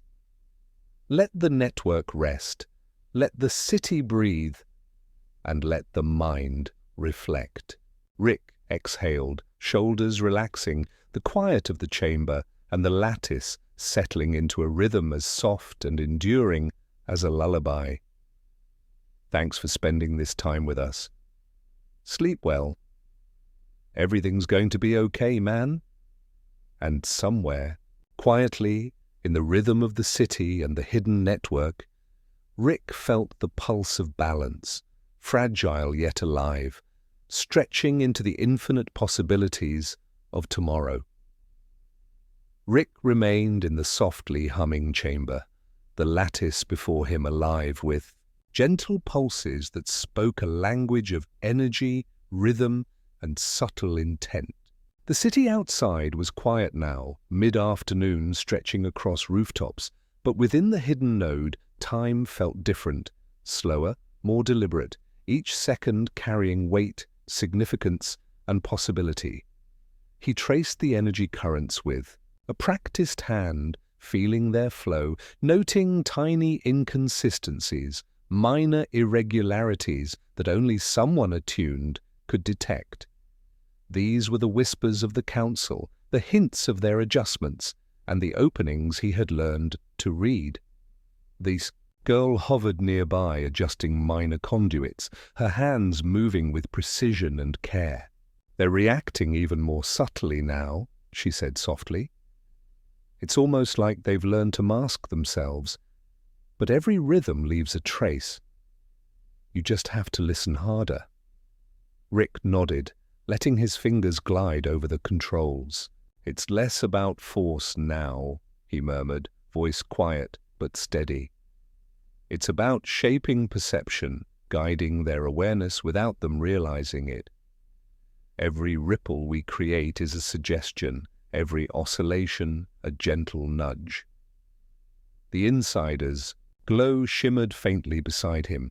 "The council responds to the patterns it perceives," they said. "If those patterns are guided, influenced, even subtly, you control the engagement without overt confrontation. Force is temporary, strategy endures. The key is patience and observation." Rick exhaled slowly, eyes following a minor conduit as it pulsed in response to his adjustments. Each movement, each tiny redirection of energy influenced the council's broader flow, bending their responses in ways almost imperceptible, yet profoundly consequential. We're teaching them to move as we guide, not as they instinctively would, he said. Each reaction now builds into the next, creating a network of influence rather than battle. Hours passed in quiet concentration, the three of them attuned to the lattice's subtle song. The girl whispered instructions, fine-tuning pulses, reinforcing weak nodes, and redirecting the council's latent probes into harmless loops. Rick followed each cue with deft precision, aware that the smallest misstep could ripple outward, undermining the fragile balance they had created. Yet there was a calm confidence now, a rhythm born of experience and insight. Outside, the city's energy moved in parallel, unaware of the quiet war unfolding beneath its streets. The lattice pulses deepened, stabilizing as subtle feedback loops reinforced each other, creating a quiet harmony that spread outward, faintly altering the council's perception. Rick realized the power of this indirect influence. No battle was fought, no force unleashed, yet the outcome was being shaped with delicate precision. The insider spoke softly, voiced like a whisper among the hum of conduits. Every subtle adjustment teaches them, every guided ripple shapes future responses. They do not know they are learning at your pace. That is the essence of influence, invisible, patient, enduring. Rick allowed a faint smile. It's strange, isn't it? All this effort, all this strategy, and no one sees a fight. No explosions, no chaos, just shaping, listening, guiding. And yet it's more powerful than any direct strike could ever be. The girl glanced at him, eyes softening. Sometimes the quietest actions leave the deepest marks, she said. The council will remember, even if they don't know why. Their future choices will bend along paths we've quietly laid. Time stretched further, hours folding into a rhythmic cadence of observation, adjustment, and reflection. Rick felt a profound calm settle within him, a sense of mastery not through dominance, but through understanding, patience, and subtle guidance. The council's influence was vast, yes, but their perception was now guided, their reactions anticipated, their power shaped without overt confrontation. Finally, as the lattice pulsed into a steady, gentle resonance, Rick leaned back, letting the quiet wash over him. The room hummed with a soft, persistent life, a lullaby of energy, strategy, and potential. Outside, sunlight filtered into the city, indifferent yet beautiful, casting long shadows across the rooftops, a quiet reminder that the world moved on, oblivious but alive. Rick exhaled, shoulders loosening, a soft smile tugging at his lips. "We've guided them," he said, voice calm and reflective. "Not with battle, but with care, precision, and patience. And that is more enduring than any victory." The insider's glow dimmed to a gentle shimmer, a silent acknowledgement of success. Patience, observation, subtlety, remember these. They will guide every engagement to come and every influence you wish to exert. Quiet power endures where force cannot. Rick's gaze swept the room, the lattice, the quiet energy surrounding them. "Thanks for spending this time with us. Sleep well. Everything's going to be okay, man." And somewhere, amidst the hum of energy and the soft rhythm of the hidden lattice, Rick felt the patient pulse of influence stretching gently into the infinite horizon, guiding, shaping, enduring.